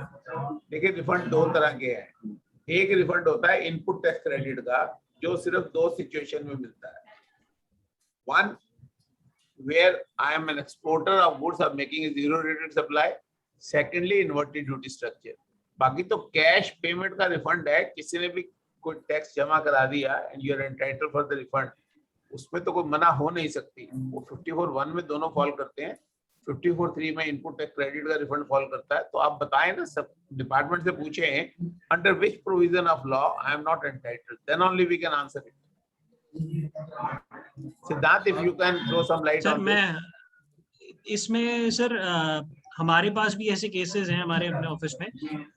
Department का स्पेसिफिक ऑब्जेक्शन क्या होता है, जिस सप्लायर ने एसईजेड को सप्लाई किया है उसको रिफंड लेना चाहिए rather than the SEZ.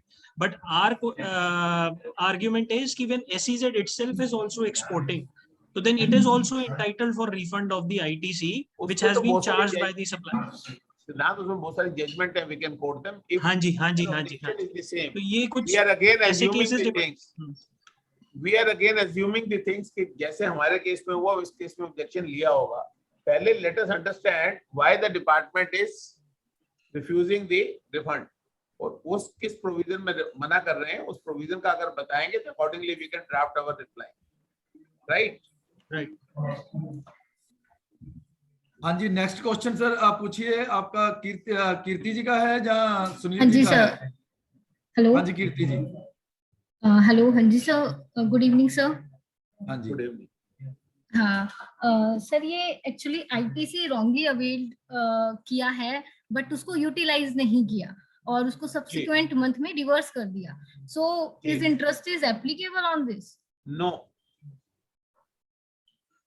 Should I explain it or it is good enough? Sir, please explain it. Like actually section 50. Interest is always compensatory in nature.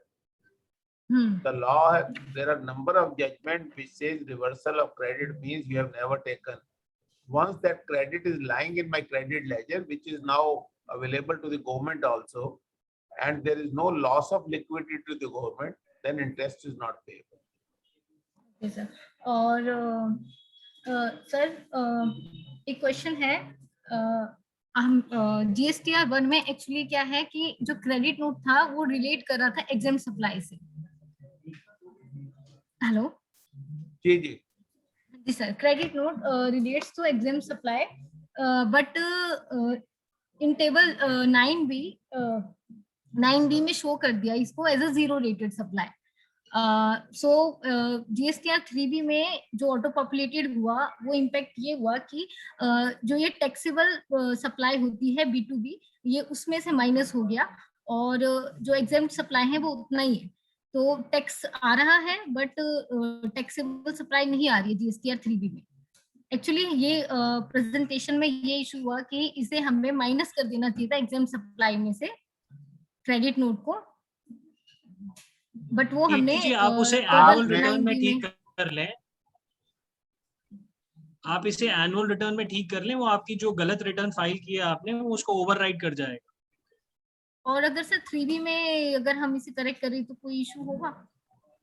देखिए क्या है कि एग्जाम सप्लाई की सिर्फ वैल्यू रिपोर्ट होती है, क्योंकि कोई टैक्स पे नहीं होता, तो अब इसका आप नेट नहीं कर सकते, उसे रिड्यूस नहीं कर सकते सब्सिक्वेंट पीरियड में. तो इसीलिए आपको ये एनुअल रिटर्न में ही चेंज करना पड़ेगा अपना. I can जो give you आपकी better annual exam option. Turnover होगी. सिद्धार्थ, इसमें क्या होगा, when they will do it the annual return, then they have to pay the interest till the annual return. So what they can do, they can discharge the liability through DRC 03 by paying the interest till the date of payment, and then they can report it into the annual return. By doing so, they will save the interest also. Sir ये बता रहे हैं कि exempt supply है. नहीं, ये कह रहे हैं एग्जाम्प्ट का क्रेडिट नोट था, गलती से टैक्सेबल में से कम हो गया, as a result of which इन्होंने टैक्स कम दे दिया. Okay Rajat ji, next question आप पूछिए जी. रजत अग्रवाल जी. हेलो. हाँ जी good evening sir. Good evening sir. मेरा क्वेश्चन ये है, एक असेसी ने ना सर रिफंड अप्लाई किया था excess balance of cash ledger का लास्ट ईयर सितंबर 20 में. तो डिपार्टमेंट ने क्या की, अक्टूबर 20 में रिफंड सैंक्शन कर दिया हमारा और कोरस्पॉन्डिंगली पेमेंट ऑर्डर इशू कर दिया हमें जी. पेमेंट ऑर्डर इशू करने के बाद जब हमने उसको फॉलो अप किया तो हमें पता लगा कि PFMS ने हमारा रिफंड डिसबर्स कर दिया है, but due to some validation error at bank and वो एंट्री रिवर्स हो गई है वापस डिपार्टमेंट को. तो डिपार्टमेंट का हमारे पास कम्युनिकेशन आया कि बैंक में आपका कुछ नेम एरर है, तो आप उसको रेक्टिफाई कर दीजिए और दोबारा अप्लाई कर दीजिए. तो हमने वैसा ही किया, हमने उसको रेक्टिफाई करके रीइशू कर दिया रिफंड को.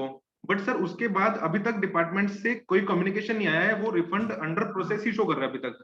इट इज अबाउट 1 ईयर, 1 साल होने वाला है सर उस बात को.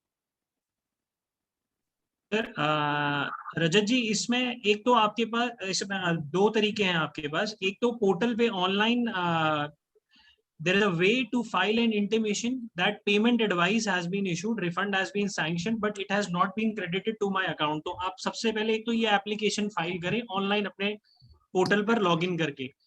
सेकेंडली, आप अपना जो ज्यूरिसडिक्शनल असिस्टेंट कमिश्नर है जिसने आपका ये ऑर्डर सैंक्शन किया है उसको रिटन कम्युनिकेशन दें और उसे मेल भी करें. Then if you are able to get a response from him in a reasonable time, fine. Otherwise आप उसके कमिश्नर और प्रिंसिपल कमिश्नर को भी अप्रेज करें matter. They will direct it to PFMS to release the funds. अब आपका order तो sanctioned है, कोई इशू नहीं है. It is just a technical thing which is going on. तो ये आपको फॉलो अप करके डायरेक्शन देनी पड़ेगी.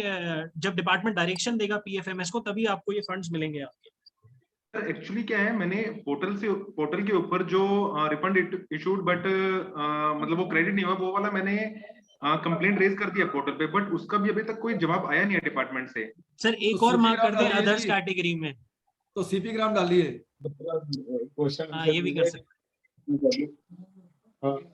अभी मैं आपको अपडेट कर दूं, हमने सीपी ग्राम पे राइट टू प्राइम मिनिस्टर पे मैंने जो लिखा था ना कि आपके एक तो स्कीम लेके आई है कि अमनेस्टी में जिन लोगों के नंबर कैंसिल हुए हैं वो रिस्टोर नहीं कर पा रहे, और दूसरा रेवोकेशन, जो रेवोकेशन पुरानी पड़ी है वो नहीं हुई। अभी मेरे को एक मेंबर का फोन आया बीच में, तो ही वाज सेइंग कि जी आपकी जो लेटर के बेस पे मेरा 1.5 साल पुराना रेवोकेशन वाला ओके कर दिया, उन्होंने कैंसिलेशन कर दी है जो रेवोकेशन वाली थी ना। तो अभी किसी मेंबर का फोन आया, तो आप सीपी ग्राम में डालिए, उसका पक्का रिजोल्व होगा। तो नेक्स्ट क्वेश्चन है जी प्रदीप जैन जी, आप पूछिए जी। सर कहां से डलेगा सर? सीपी ग्राम आप सिंपल लिखो जी, सीपी ग्राम जाके गूगल पे आपको आ जाएगा पब्लिक ग्रीवियंस पोर्टल। ठीक है सर, ठीक है सर, मैं वहां रेज कर देता हूँ सर ये। हाँ जी, तो नेक्स्ट जी प्रदीप जैन जी, आपका हैंड रेज सर।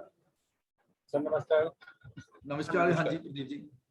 सर मेरा क्वेश्चन है कि मैंने दुबई से माल खरीदा और कोरिया में भेज दिया, तो जो मर्चेंट एक्सपोर्टर के जो अंडर टर्म आएगी, इसमें मैं कैसे डील करूँ जीएसटी के अंदर?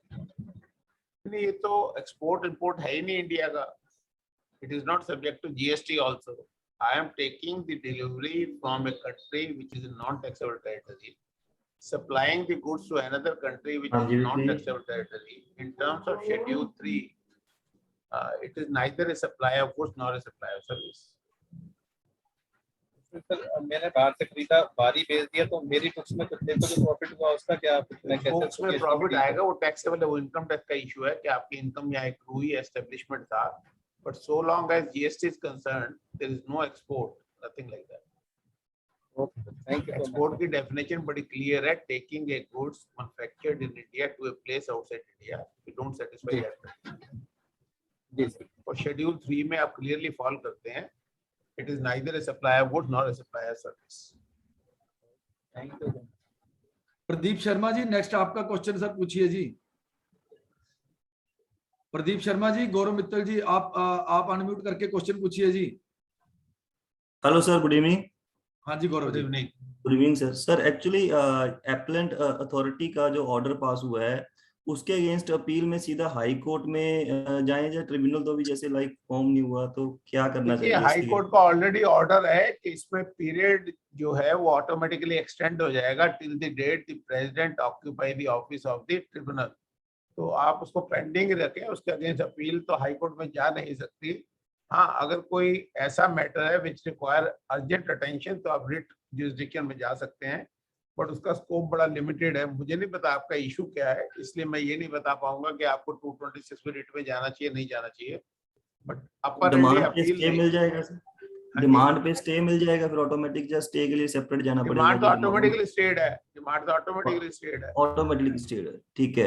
और सेकंड सर, जीएसटी में पेनल्टी प्रोसीडिंग्स एंड जो टैक्स की प्रोसीडिंग्स है सेपरेट चल सकती हैं, सेम नोटिस में ही जाएंगी? लाइक अभी असेसिंग ऑफिसर बोल रहे हैं शो कॉज नोटिस पे डिपेंड करता है। शो कॉज नोटिस में उन्होंने क्या क्या इशू रेज किए हैं। अगर पहले सिर्फ शो कॉज नोटिस में उन्होंने टैक्स की डिमांड रेज की और पेनल्टी नहीं लगाई, जो नॉर्मली होता नहीं है, they also propose penalty under in the show cause notice also. Sir उन्होंने जस्ट टैक्स और इंटरेस्ट लिखा है और पेनल्टी ऐसा लिखा हुआ है 74 में जो एप्रोप्रिएट पेनल्टी है वो लग जाएगी, लेकिन जो ऑर्डर इशू किया है ऑर्डर में उन्होंने कोई कैलकुलेशन नहीं बताई हुई कितनी पेनल्टी लगेगी। कैलकुलेशन नहीं होती है, उसका रीजन होता है कि कई बार पेनल्टी का क्वांटिफिकेशन नहीं हो पाता, टैक्स के ऊपर डिपेंड करता है, कई बार ये क्वांटिफाई नहीं करते हैं। पेनल्टी तो फिर भी क्वांटिफाई हो जाते हैं, इंटरेस्ट तो कभी भी क्वांटिफाई नहीं हो सकता because it is still the date of payment. तो हो सकता है उन्होंने क्वांटिफाई ना की हो, ऑर्डर लगा दिया हो कि as per the provisions of law penalty will be imposed, पर एडजुडिकेशन ऑर्डर इतना वेग होना नहीं चाहिए। डीआरसी 07 में तो बड़ा क्लियरली होता है कि how much is the tax, interest and penalty which is payable, but in any case आपको उसकी अपील ही करनी पड़ेगी। Next question sir Pradeep Sharma ji, आप पूछिए जी, अगर हैं आप बने हुए प्रदीप शर्मा जी, अगर नहीं है तो फिर विक्की कपूर जी आप पूछ लीजिए सर, आपका भी हैंड रेज है। विक्की कपूर जी अनम्यूट करके। जी सर, नमस्कार सर। नमस्कार जी। सर हमारे क्लाइंट है सर, टूर ऑपरेटर है सर, वो उन्होंने दिसंबर 2017 में सर रजिस्ट्रेशन लिया है सर फाइनेंशियली 17-18 में उन्होंने अपना आउटपुट टैक्स और आईटीसी को एडजस्ट करके सर बैलेंस जमा किया 18% पे सर अब उनको नोटिस आया क्योंकि आईटीसी कुछ होटल का दिखा नहीं उसके 2A के अंदर, तो उन्हें नोटिस आया डिस्क्रिपेंसी की आपका 2A से इतना कम है और जमा कराइए। बट हम सब जानते हैं सर इसमें जैसे कि सी और एस लगता है और अकोमोडेशन सर्विसेज पे टैक्स की हमको आईटीसी मिलता नहीं है, तो सर अब हम पूरा जमा कराएं सर इसके अंदर सर पूरे आउटपुट का सर? आप अपनी कैलकुलेशन कर रहे हैं ना, आपके हिसाब से जो टैक्स आपको क्रेडिट मिलना चाहिए वो तो आप अवेल करेंगे सर। हमारा सारा आईजीएसटी, हमारे सारी सर्विसेज जो है हमारे स्टेट से अलग है सर, सी और एस है दूसरे स्टेट का। तो आईटीसी क्लेम करने के लिए सर्विसेज कोई भी हो, किसी भी स्टेट की हो, how does it make a difference? मैं टूर ऑपरेटर हूँ दिल्ली के अंदर, I may be booking hotel in Ahmedabad or maybe in USA, but so far as my output tax liability is there, that is there in Delhi. So obviously मेरा credit मुझे दिल्ली में मिलेगा. If the department says that you have wrongly availed the credit, then you kindly analyze, is it as per the provisions of law or not? Your facts are not clear. So मेरा ये कहना है कि अगर आपकी eligibility है तो आप मत जमा कराएं. Let the department issue show cause notice, you can contest it. अगर आप मानते जी सर, अगर इसको मैं सर चेंज कर दूं और अब 5% में जमा करा दूं सर, मैं कर सकता हूं सर? देखिए, यहाँ टूर ऑपरेटर एक ऐसी कैटेगरी है जहाँ ये नहीं लिखा कि once you go for 5% package tour तो आप अगले इनवॉइस में फुल रेट पे नहीं दे सकते, यहाँ ऐसी ऑप्शन नहीं है। लेकिन once you have already raised the invoice, shares the information with the client and you charge it to the customer, how can you now change it to 5%? 5% is applicable only on the package tour. Package tour means wherein the cost of transportation, accommodation, everything is being included, and that is the gross amount which you are charging from your customer. ऐसा भी नहीं है कि आप कोई और bill बना के कुछ और भी चार्ज कर रहे हैं। अगर पैकेज टूर में है तभी आप 5% जा सकते हैं, अदरवाइज आप 5% नहीं जा सकते। क्वेश्चन राजीव गोयल जी, नेक्स्ट क्वेश्चन आपका हैंड रेज है जी, पूछिए। जी सर, नमस्कार जी सर। नमस्कार जी। सर मेरी एक जनरल क्वेरी है कि जो पेट्रोल पंप डीलर्स होते हैं, अगर वो पेट्रोल और डीजल के साथ लुब्रिकेंट्स भी सेल कर रहे हैं जो टैक्सेबल हैं और जीएसटी के पर्पस में आते हैं, तो क्या उनको जीएसटीआर 9 फिल करना कंपलसरी है या नहीं? देखिए, पहली बात तो है कि जीएसटी में रजिस्ट्रेशन लेना पड़ेगा। जब आप जीएसटी में रजिस्ट्रेशन लेंगे, रजिस्ट्रेशन है सर। तो जब रजिस्ट्रेशन लेंगे तो फॉर्म 9, अगर आपका टर्नओवर 2 करोड़ से कम है तो आपके लिए ऑप्शनल है, otherwise you have to file it. नहीं सर, टर्नओवर 2 करोड़ से ऊपर है, लेकिन जो टर्नओवर है उसमें मैक्सिमम पोर्शन पेट्रोल का और डीजल का है, और क्योंकि पेट्रोल डीजल जो है वो outside the preview of GST है, उसके एग्रीगेट टर्नओवर जो है ना, वहाँ एग्रीगेट टर्नओवर क्या हुआ है, एग्रीगेट टर्नओवर लॉ में डिफाइन किया है, मेरे ख्याल से क्लॉज 6 है सेक्शन 2 की, जो क्लियरली कहती है it includes not only exempted supply, non GST supply also. नहीं सर, उसमें नॉन जीएसटी नहीं वो बोलता सर, वो aggregate turnover includes exempt turnover. Exempt supplies की अगर आप डेफिनेशन देखेंगे तो वो only exempt from tax plus not leviable to GST दोनों कवर करता है। Not leviable to GST cover करता है सर, लेकिन अगर हम सेक्शन 9 सबसेक्शन 2 देखें तो उसमें क्लियर हो जाता है जाने की जरूरत नहीं है। पहले आप सेक्शन 9 में मत जाइए, पहले आप एग्रीगेट टर्नओवर की डेफिनेशन में आइए जो 2(6) में दी है। यहाँ कहता है aggregate turnover means the aggregate value of all taxable supply exempt supply. अब अगर आप एग्जम्प्ट सप्लाई की डेफिनेशन में आते हैं तो ये बड़ा क्लियरली कहता है includes non GST supply also. 3 चीजें हैं एग्जम्प्ट सप्लाई में, I'll just read it for your reference. Exempt में नॉन जीएसटी, हाँ नॉन जीएसटी भी आ गया तो पेट्रोल आ गया ना जी। अब हम चलते हैं, आप कौन सा से एग्जम्प्ट में नॉन जीएसटी नहीं है। लेट अस रीड exempt 247 है। exempt supply means supply of any goods and services or both which attract nil rate of tax on which or which may be wholly exempt from tax under section 11 or section 6 of integrated tax and includes non taxable supply। yes sir, non taxable आती है, wholly exempt आती है, nil rate आती है, non GST नहीं आती sir. Sir non taxable क्या है? वो जीएसटी के पॉइंट ऑफ व्यू से कह रहा है तो जीएसटी की ही नॉन टैक्सेबल कह रहा है ना। नहीं sir, exempt supply means GST supply की नॉन of any- टैक्सेबल कह रहे हैं। हाँ जी सर अगर वो जीएसटी के पॉइंट ऑफ व्यू से कह रहा है तो जीएसटी की वो प्रोडक्ट्स कह रहा है जो नॉन टैक्सेबल है, लेकिन पेट्रोल डीजल तो नॉन जीएसटी है क्योंकि जीएसटी के प्रीव्यू में ही नहीं है। सेक्शन 9 क्या कहता है? जो सेक्शन 9 सबसेक्शन 2 ये कहता है कि पेट्रोल डीजल जो है वो लेबल टू टैक्स हो सकता है। सर नॉन टैक्सेबल सप्लाई भी डिफाइंड है 2 clause 78 में, which says not leviable to tax under this act. Yes, not leviable to tax under this act. लेकिन 9(2) में ये leviable to tax है। एग्रीगेट टू एग्रीगेट अरे दोस्त कौन किनका क्वेश्चन है ये? अरे जी राजीव गोयल जी।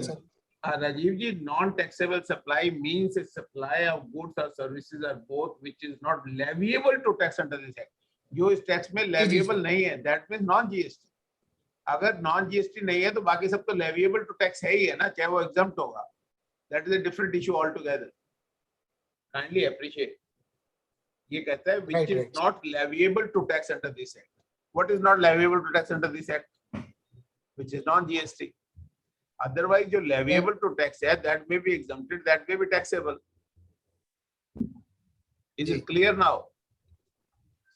एक्चुअली सर आपका पॉइंट जो आप कह रहे हो है कि जो नॉन लेविएबल टू टैक्स है, लेकिन माय पॉइंट इज कि सेक्शन 9 सबसेक्शन 2 में ये लेविएबल टू टैक्स है पेट्रोल और GST diesel. Sir shall be levied with effect from a date to be notified.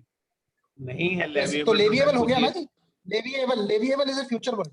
अरे भाई मेरे दोस्त ऐसे नहीं पढ़ेंगे लॉ को, एक आइटम सब्जेक्ट मैटर ही नहीं है टैक्सेशन का, तो लेविएबल टू टैक्स कैसे हो गया?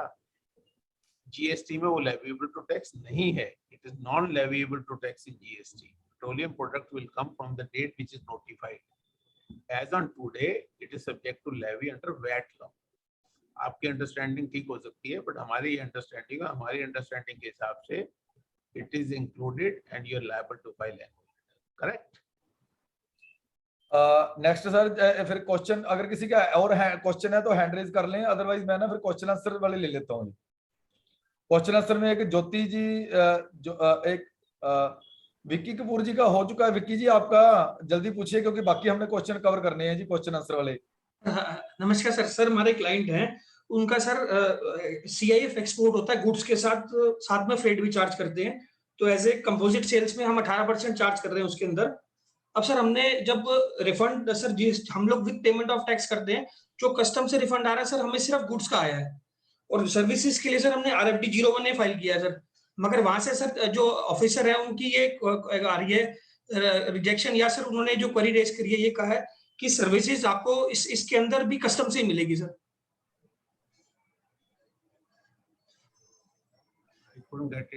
मेरे को बात समझ में नहीं आई. जब आप माल एक्सपोर्ट कर रहे हैं on the basis of CIF, तो इनकी सप्लाई की डेफिनेशन खुद कहती है it will include the price of freight, packing, etc. because it is a composite supply and the principal supplies of the goods and the same rate shall be applicable. So once it is a composite supply including CIF, so the whole refund has to be received from the custom only. Sir, custom से सिर्फ goods का आया sir. Why? You have to write to them na. Under the GST law, this is the position, and it is a composite supply wherein I am liable to pay tax on the gross value. तो sir हमें custom पे जाना पड़ेगा, हम अब GST of नहीं जा सकते सर इसके अंदर? नहीं, GST के अंदर नहीं. ठीक है सर. नेक्स्ट ब्रेजा जी आपका है. दीप ब्रेजा जी, हाँ जी पूछिए जी. हेलो, हाँ जी, हाँ जी अपना क्वेश्चन पूछिए जी. नहीं, चलो मेरे ख्याल में कोई आवाज में प्रॉब्लम आ रही है. एक है शैलेंद्र सिन्हा जी, आप अपना अनम्यूट करके क्वेश्चन पूछिए जी. शैलेंद्र सिन्हा जी. मेरा क्वेश्चन ये है कि हेलो सर, मेरा क्वेश्चन अगर bill of entry is in the name of the company है but no consideration will be flow to the vendor, तो क्या सर इसमें IGST हम अवेल कर सकते हैं? किसके नाम पे है? कंपनी के नाम पे है as a FOC material, right, तो कंसिडरेशन तो पे होगा नहीं उसको। व्हाई? तो sir, yes sir, is it तो फ्री क्या हम गिफ्ट? आईजीएसटी क्लेम कर सकते हैं?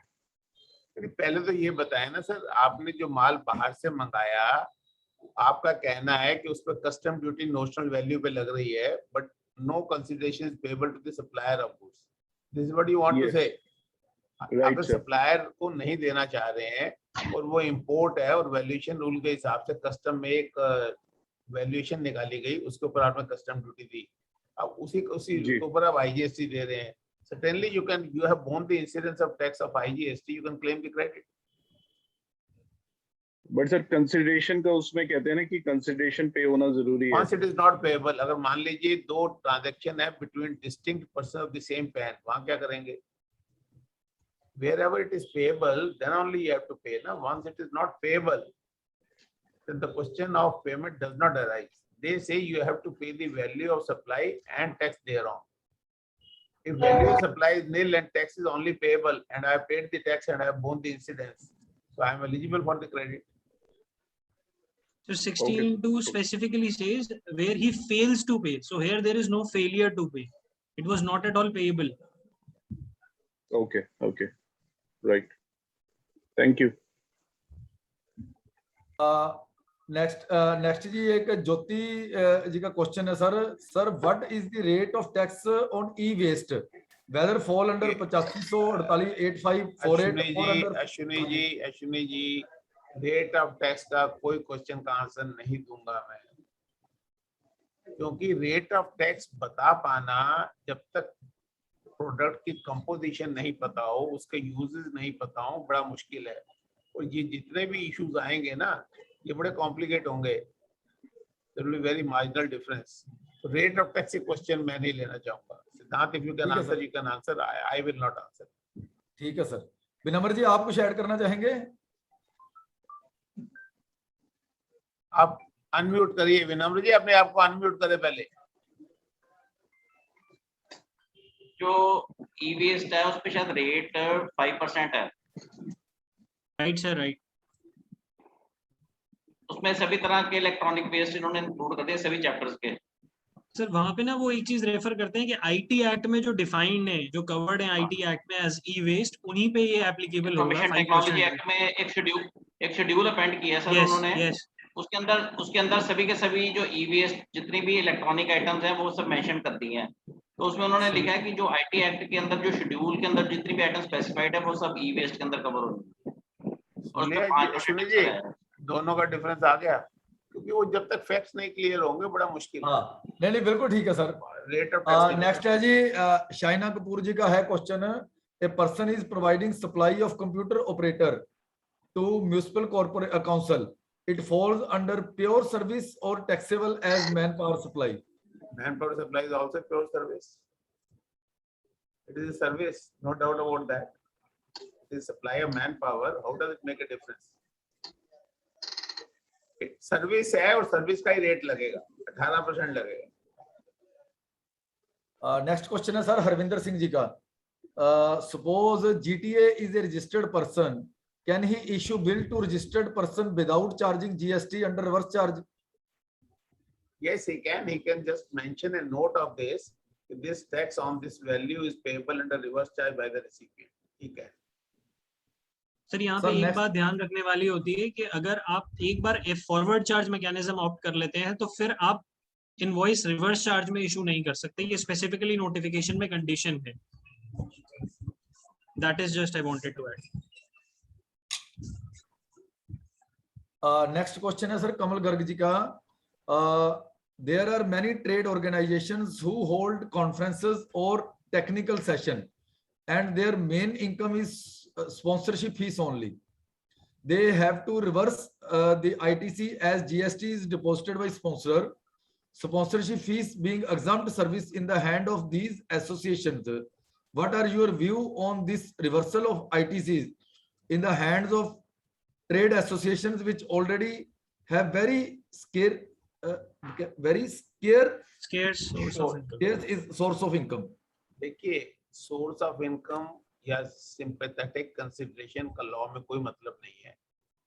If a supply is liable to be taxed under RCM, the recipient has to pay the tax. There is no doubt about that. Now, if you look at the advocate services, their services are under reverse charge and other people are paying the tax. So what do you mean?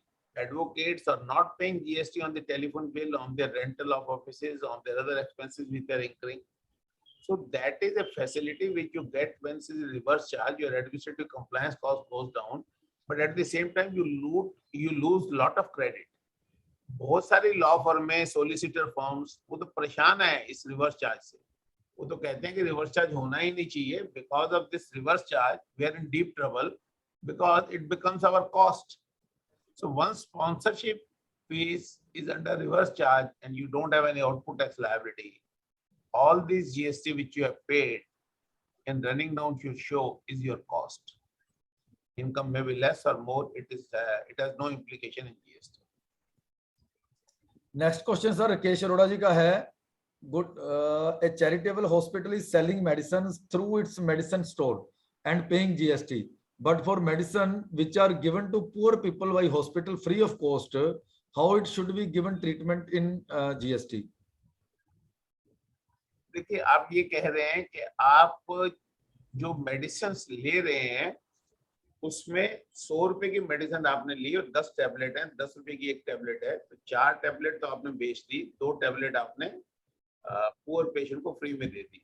तो जो 2 tablet आपने poor patient को free में दी है उसका आपको ITC reverse करना पड़ेगा in terms of section 17(5)(h) which says goods lost, stolen, destroyed, written off or disposed of by way of gift or sample, you have to reverse the credit.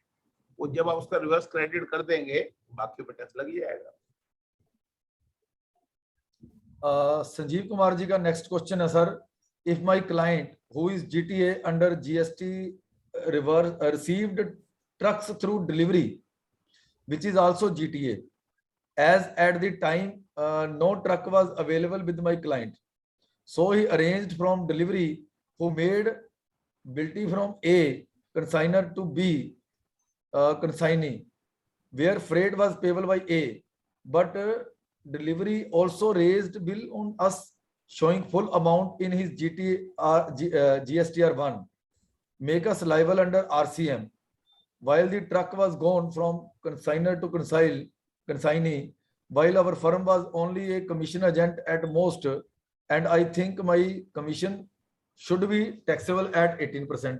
मैं आपको unmute ही करता हूं. संजीव कुमार जी, आप अपना question पूछ लीजिए. संजीव कुमार जी, आपको मैंने अनम्यूट किया है.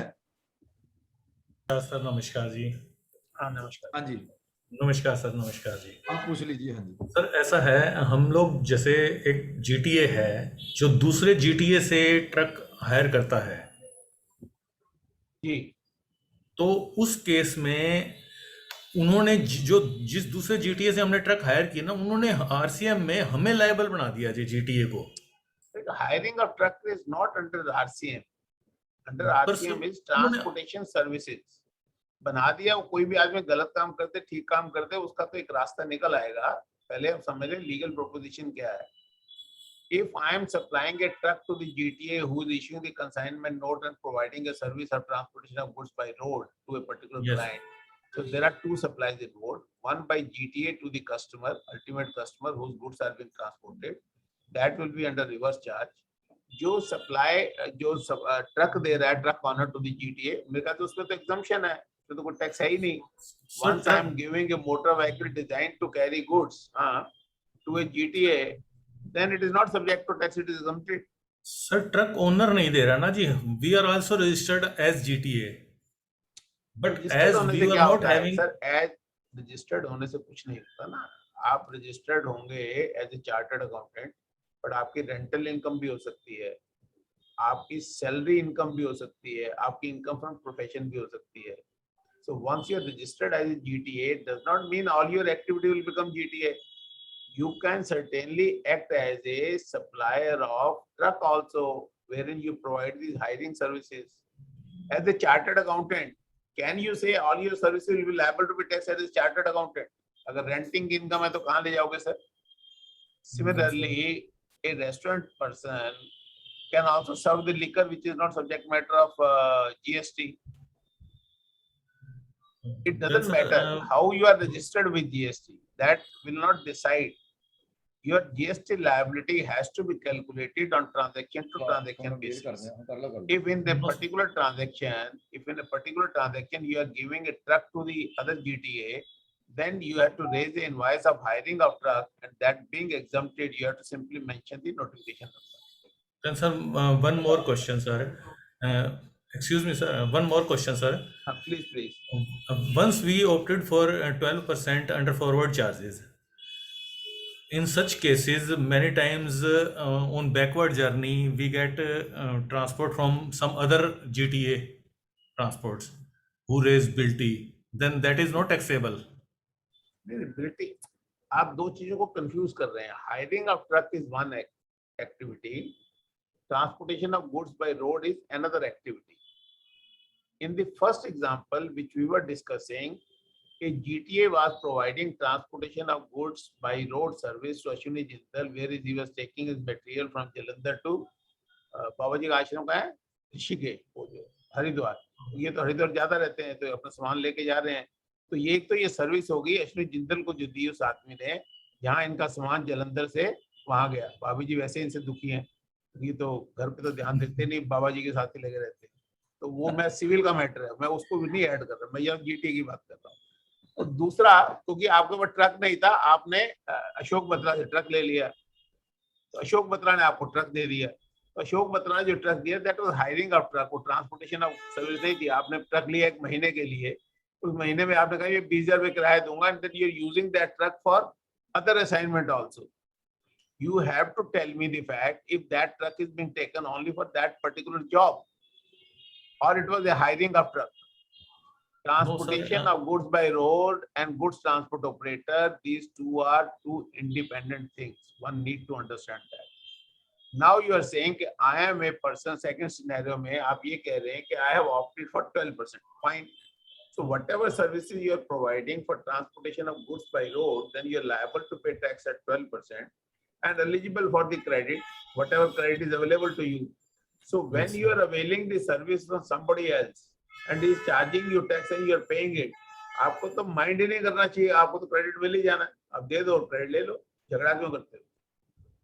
नहीं सर, वापसी का जो किराया मिल रहा है हमें तो उस पे 12% और एक्स्ट्रा देना पड़ रहा है. वापसी का किराया आप कहाँ से आ गए मेरे दोस्त?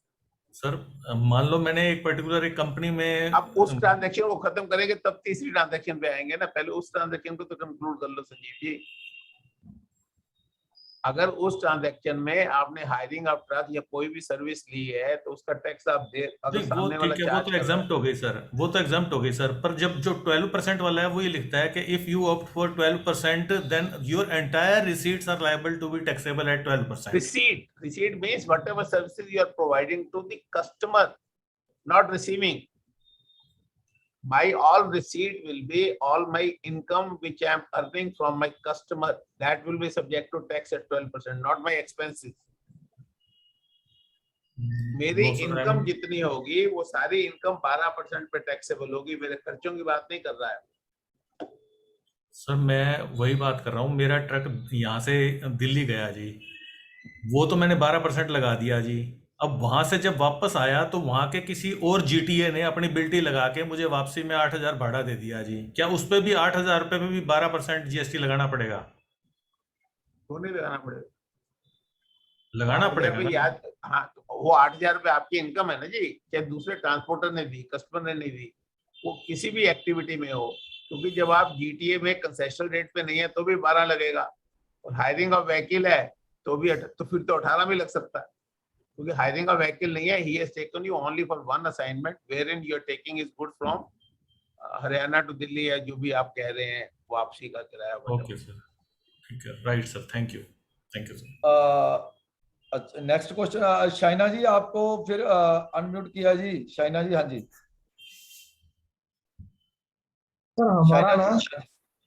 हमारा ना एक, हाँ जी सर, मैं उनका हस्बैंड बोल रहा हूँ, रोहित.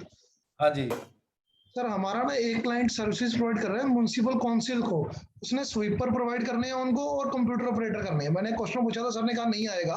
तो जो म्युनिसिपल काउंसिल को देते हैं आर्टिकल 234 में, वो तो एग्जाम है।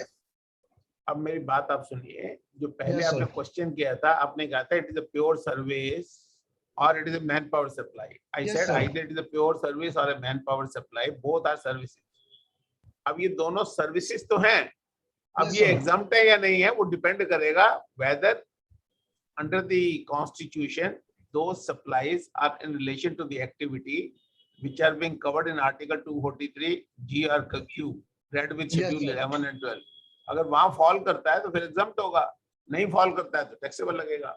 सर जो स्वीपर है वो तो हम उसमें ले रहे हैं, लेकिन कंप्यूटर ऑपरेटर का क्या होता है, उसने सारे ही काम करने हैं म्युनिसिपल काउंसिल में बैठ के। सर म्युनिसिपल कॉर्पोरेशन बैठ के कंप्यूटर ऑपरेटर सारे काम करेगा, बट कोई डिपार्टमेंट तो होगा ना। For example that computer operator is working in a road department, maintenance of road, exempted। if that computer operator is engaged in some publicity department wherein they are providing space for advertisement, which is a commercial activity, then certainly that supply will be taxable। Sir, thank you। तो corporation always certificate ले लो ना कि their services are being used for the purpose of activities which are being specified in article so and so। ठीक है sir, thank you. हाँ जी, next भावना गोयल जी का question है सर। Respected sir, if an architect firm is providing composite supply like consultancy services plus other services like interior from installation from initiation to completion of project, will it be considered works contract service for the recipient? Yes, certainly। अगर आप architect की बात कर रहे हैं कि वो design भी करेगा, लकड़ी भी लाएगा और अलमारी भी बनवाएगा और उसकी जो अलमीरा की इंटरनल ड्राइंग है वो भी खुद बनाएगा। एक तो ड्राइंग होगी हाउस की, एक अलमीरा की होगी, तो नेचुरली वो मटेरियल जब यूज कर रहा है तो वो वर्क्स कॉन्ट्रैक्ट हो गया। There is no doubt about that. Next sir है आशीष कुमार जी का। What is status of GST under reverse charge on ocean freight, whether department is taking some action in this issue? देखिए, ओशन फ्रेट में जो मोहित मंडल का case है, जहां ये problem आई है, उन्होंने ये कहा कि लॉ में पावर है आपको आइडेंटिफाई करने की वेदर इट इज सप्लायर और recipient is liable to pay the tax. Now the question is, in that particular case, the freight was payable, which was payable by a party outside. That means I am an exporter. I engage someone to provide me the ocean freight services, and then the material has come to Delhi. So they say कि इन्होंने notification निकाली कि जहां इस तरह की services है वहां इंपोर्टर टैक्स देगा। इंपोर्टर पे तो आपको पावर ही नहीं है। Importer is neither a provider nor a recipient. But at the same time, be careful. अगर import के केस में you are receiving the services as a recipient, goods are destined to your CIFSs, then department will certainly demand tax on that। वो judgment का spirit सिर्फ इतना ही है कि government की पावर है या सप्लायर को कहने की टैक्स देने के रिसिपिएंट को। If the services have been received by someone who is neither a supplier nor a recipient, then by notification you cannot ask a importer will pay tax on that। But if the importer is a service recipient, then certainly he is liable to pay the tax। Am I clear? Next sir question है विनोद शर्मा जी का। Sir 2 question रह गए sir, यही हम लेंगे बस, क्योंकि already we are मतलब लेट, क्योंकि 5:30 पे खत्म करना था। Can we deposit RCM for the financial year 17-18 and 18-19 in current month and avail ITC? Why not? Certainly you can do that। No problem। Then Kamaljeet Singh Dhunna ji का क्वेश्चन है। कमलजीत सिंह जी, अपने software was purchased online and payment was made online using credit card in US dollars, do we need to pay any GST on that purchase via reverse charge mechanism? Yeah, or not? yes, certainly you are liable to pay tax under reverse charge, unless otherwise you are a non-resident recipient. That means you are not carrying out any business। If that software I am using it for my personal enjoyment, that's a different issue. For example, in Netflix, you watch the movies Prime Video, you are not liable to pay the tax. The government realizing that in that case it is very difficult to make the recipient as a person liable to pay the tax, they have made out a law. In case you are receiving the services which falls under OIDR, Online Information Database Access Retrieval Services, then it is the supplier who has to discharge the liability, either himself through its own office, through its agent, and in case there is no agent, then he has to appoint someone who can discharge liability on that. So that software, if it is for business purpose, it appears to be so, then certainly you are liable to pay tax under reverse charge. Sir last एक मैंने मतलब hand raise था वो unmute किया है शैलेंद्र सिन्हा जी का, इनका second question है, तो शैलेंद्र जी पूछिए, it will be the last question only. Sir ये जो 180 डेज वाला जो प्रोविजन है कि विद इन 180 डेज अगर पेमेंट नहीं कर रहे हैं तो we have to reverse the GST. Sir in case of project जहां पे हमें रिटेंशन रखना होता है तो what is the way out, क्या हमें रिवर्स करना ही पड़ेगा? यहाँ ना दो ओपिनियन चल रही है। रिटेंशन नहीं, वो तो आप बुक एंट्री करें ना, पहले आप उसकी वैल्यू ऑफ सर्विस दे दें and then you retain that money, take a deposit from him. मैंने 100 रुपए का कॉन्ट्रैक्ट था, 5 रुपए रिटेंशन मनी रखनी है, मैं पहले 100 रुपए रिलीज कर देता हूँ, उससे 5 रुपए ले लेता हूँ, so I clear that credit and create a liability, तो पेमेंट मानी जाएगी। This is my understanding. तो प्रॉब्लम यहाँ वो नहीं है, प्रॉब्लम यहाँ जो मेन आ रही है फेल्स टू पे, जैसे सिद्धांत ने कहा। अब if you look at the language, पहले तो वो ये कहता है कि you have to make the payment of value of service and tax thereon within 180 days from the date of invoice. जब डेट ऑफ इनवॉइस कह दिया, फेलियर टू पे कहां से आ गया? अब वो फेल्स टू पे भी कह रहा है, विद इन 180 डेज भी कह रहा है, तो ये कोर्ट ही डिसाइड करेंगे हार्मोनियस इंटरप्रिटेशन लगा के। It's very difficult question to answer, but so far as your question is concern, that issue is very simple, उसमें कोई मेरे को प्रॉब्लम दिखाई देती नहीं।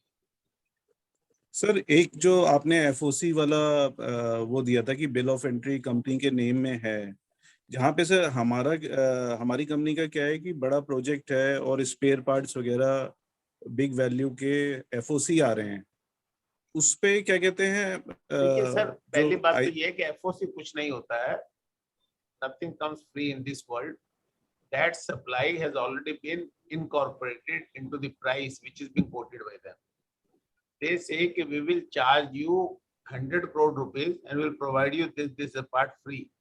So that 100 crore has already included the value of free price.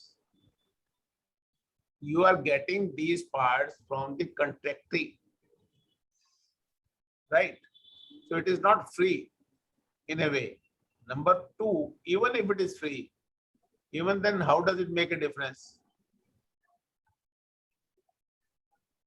हो गया sir, thank you sir. मैं हम ऑलरेडी लेट हो गए हैं, इसलिए मैंने ना वो मतलब सब अब परमिशन टू स्पीक रिमूव कर दी है, क्योंकि रीजन क्या है कि वी विल अगर कोई किसी का क्वेश्चन रह गया तो हम नेक्स्ट सेशंस में कवर करेंगे, क्योंकि ऑलरेडी हमारा काफी टाइम हो चुका है। तो मैं सबसे पहले थैंक्स करूंगा सभी पार्टिसिपेंट्स का कि आज कोई भी क्वेरी अनरिजॉल्व नहीं रही। जितने भी हमारे क्वेश्चन आंसर क्यूए में थे वो भी रिजॉल्व हो गए, और जितने भी हैंड रेज हुए थे उनको भी अनम्यूट करके हमने क्वेश्चन उनके क्लियर हो गए। तो मैं विनम्र जी को कहूंगा कि वो 1 मिनट के लिए बोलें। तो फिर अरजीव शर्मा जी भी हमारे साथ जुड़े हुए हैं आज लुधियाना से, अगर वो भी हमारे साथ हैं तो वो भी 1 मिनट के लिए बोलें, तो फिर हम कंक्लूड करें सर सेशन को। विनम्र जी। This was a very enlightening session. It has always been a treat to listen to you. हम तो जब से ever since we have been into indirect taxes, तो हम आपके बुक्स और आपके लेक्चर्स और सेशंस और deliberations we have been used to listening. और जो ये जो ओपन क्वेरी सेशन था, this was a very enlightening session, और मुझे लगता है बड़ी अच्छी क्वेरीज आई, और जो उनके डेलिब्रेशंस थी, इवन जो आपने हमारे साथ जो वर्ड्स ऑफ विजडम शेयर किए, तो दैट वाज अनरिमार्केबल। और I will also thank Siddhant Pathak, who has been equally participating in all through the deliberations. So, और thanks Voice of CA Jindal साहब, सबका बहुत धन्यवाद for giving us such an enlightening session. Thank you so much, sir. Thank you so much. Thank you विनम्र जी। सबसे thanks तो आपका है कि आपने पूरा 1.5 घंटा, मतलब 1.5 क्यों, वो रादर 1.25 घंटे से ऊपर हो गया, तो आपने पूरा सेशन पार्टिसिपेट भी किया और अच्छी तरह मतलब कहते हैं हमारी क्वेरीज भी जो बीच में आई वो भी आपने पार्टिसिपेट करके ज्वाइन किया। Actually I was thoroughly enjoying the session. Thank you very much sir. सबसे मैं I am on behalf of WOCA as well as GST and Taxation Bar CA Association, मैं सबसे पहले तो बत्रा जी का, सिद्धांत पाठक जी का, विनम्र जी का, सबका तहे दिल से धन्यवादी हूं कि आपने सर इतने शॉर्टर नोटिस पे बत्रा जी ने और सिद्धांत जी ने हमारी एक्सेप्टेंस जो रिक्वेस्ट थी उसको माना और हमने विद इन 1 डे के गैप पे ये सेशन किया और 125 पार्टिसिपेंट हमारे ज्वाइन हुए और सिर्फ क्वेश्चन आंसर्स के लिए विदाउट एनी टॉपिक। और राजीव शर्मा जी भी हमारे साथ जुड़े आज लुधियाना से, he is also VAT expert, GST expert, तो उनका भी बहुत बहुत धन्यवाद। भूपिंदर दीक्षित जी का जो पानीपत ब्रांच से आए, मनु जी का जो हिमाचल प्रदेश ब्रांच से आए, सबका आई एम रियली थैंकफुल कि उन्होंने हमारे साथ टाइम डिवोट किया। एक बत्रा जी मैं दोबारा हाँ जी, आपसे हमेशा लर्निंग का बड़ा मौका मिलता है, हमेशा तहे दिल से धन्यवाद दें सर हम आपके। सिद्धांत पाठक जी, विनम्र जी, अश्विनी जिंदल जी, आप हमें वो आप एनर्जी देते हैं जी हमेशा। You are always very active and so many thanks to you, क्योंकि हम सब ने सीखा। जैसे बत्रा साहब का बड़ा अच्छा एक विद प्रोविजंस बताते हैं, सिखाते हैं, क्योंकि GST में हमने देखा है कि लर्न करना और अनलर्न करना ये दोनों चीजें जरूरी है ताकि हम प्री कंसीव नोशंस के साथ आगे मत बढ़े। तो आई थिंक ये जो आज का सेशन है बहुत ज्यादा वैल्यूएबल सेशन है, जो हमने जो समय लगाया ये पता भी नहीं चला कितनी जल्दी और कितनी क्विकली आपने इसको मॉडरेट किया। Thank you very much sir, thanks a lot.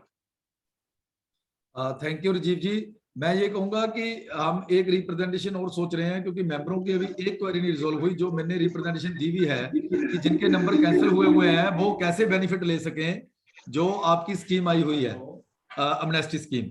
तो उसके लिए दोबारा लिखेंगे हम, क्योंकि जो बत्रा जी ने उसका हल बताया था कि आप सुप्रीम कोर्ट की जजमेंट है कि आप अपील करिए फाइल, लेकिन अपील सर इतनी जल्दी डिस्पोज ऑफ नहीं हो रही और वो बेनिफिट नहीं ले पा रहे स्कीम का। अश्विन जी, मैंने 2 बातें कही थी।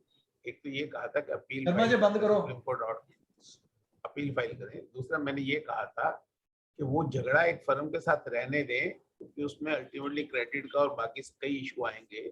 आप दूसरी फर्म उसी नाम से खोल लें विद डिफरेंट कॉन्स्टिट्यूशन। मान लीजिए नहीं सर ये इशू नहीं, जिनका नंबर कैंसिल हुआ है लेकिन वो अपने अमनेस्टी स्कीम में जाना चाहते हैं, जब तक नंबर अमनेस्टी जो सर रिटर्न लेट फाइलिंग की, सिर्फ लेट फी पे तो है कंसेशन, बाकी क्या अमनेस्टी है उसके अंदर? नहीं सर, लेट फीस ही बहुत ज्यादा बन रही है ना उनकी। अरे भाई, अगर आप नंबर कैंसिल करा दोगे तब भी तो अमनेस्टी में पास नहीं जाओगे, नंबर रिवाइव हो जाएगा और आपकी गलती नहीं होगी। then you can always say I could not file the return because of the fault of the department. Why should I be liable to late fee? That can be another argument which may come when the situation arises. But being a practical person, आप late fee को देखोगे या अपने धंधे को देखोगे? कल को आप यहाँ काम करते हैं और वो आपका नंबर रेस्टोर नहीं होता है तो आपको टैक्स तो जमा कराना पड़ेगा और क्रेडिट बिल्कुल नहीं मिलेगा। तो वो लेट फी से कितना ज्यादा अमाउंट होगा? लेट अस से इट इज ए ट्रेडर, उसने 10 करोड़ का धंधा कर लिया या 5 करोड़ का धंधा कर लिया, कल को प्रॉब्लम हो गई तो 5 करोड़ के अगेंस्ट जो उसने 4 करोड़ रुपए की 4.5 करोड़ की परचेज की, उसका क्रेडिट भी नहीं मिलेगा। तो कम से कम उस क्रेडिट को बचाने के लिए 5 करोड़ 4.5 करोड़ लेट फी तो बात का इशू है, वो तो आप एक प्रैक्टिकल रास्ता लेके नया नंबर ले लें।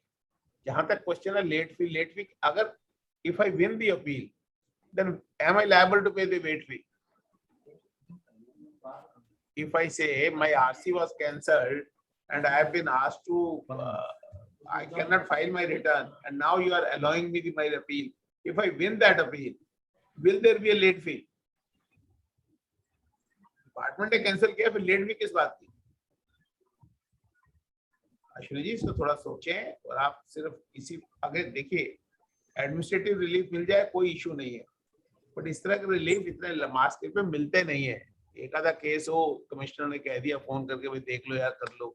If these are the huge number of cases, then the practical solution is to file the appeal. In that case, take a new registration number so that your further credit will not be at stake. जो लड़ना है वो तो लड़ना ही है, पर अगला वाला क्रेडिट है उसमें तो स्टेक नहीं आया था, वो तो मिल ही जाएगा। पर सर डिपार्टमेंट ने अगर नंबर कैंसिल किए हुए हैं ना तो वो दोबारा नंबर नहीं देते उसी पेन पे। सर क्यों नहीं देंगे? अगर अपील जीत जाएंगे तो रिस्टोर क्यों नहीं करेंगे? अपील जीतने के बाद बैट में ही होता था, बैट में भी यही होता था, नंबर कैंसिल हो जाते थे, हम नया नंबर अप्लाई करते थे, उसको लड़ते थे, जब जीत जाते थे तो सारे फॉर्म मिल जाते थे हमसे। हाँ, उतनी देर लड़ना पड़ेगा। हाँ जी, हाँ जी, वो प्रैक्टिकल रास्ता है। जो आप कह रहे हैं ना उसमें आप बहुत बड़ा रिस्क ले रहे हैं कि जो फ्यूचर बिजनेस है मेरा, that is also at stake. Kindly appreciate that. हाँ जी, thank you very much sir. तो ये सेशन बड़ा अच्छा रहा। I am really thankful to Batra ji and Siddhant Pathak जी। तो नेक्स्ट टाइम हम जब भी सेशन रखेंगे तो we will try in the next month, जितनी भी क्वेरीज होंगी फिर आपकी क्वेरीज और क्वेश्चंस के साथ मिलेंगे केवीसी में, कौन बनेगा करोड़पति, एक क्वेश्चन उसका एक reply. Thank you very much Ashok Batra ji and Siddhant Pathak ji and all the panelist and attendees for participating in big number at a shorter notice. Thank you very much. My personal thanks to Vinamra ji, who has been here for more than 2 hours now. वो 3:45 पे आ गए थे और इस time 17:50 है, more than 2 hours, and his presence has really motivated us. I am really thankful to him.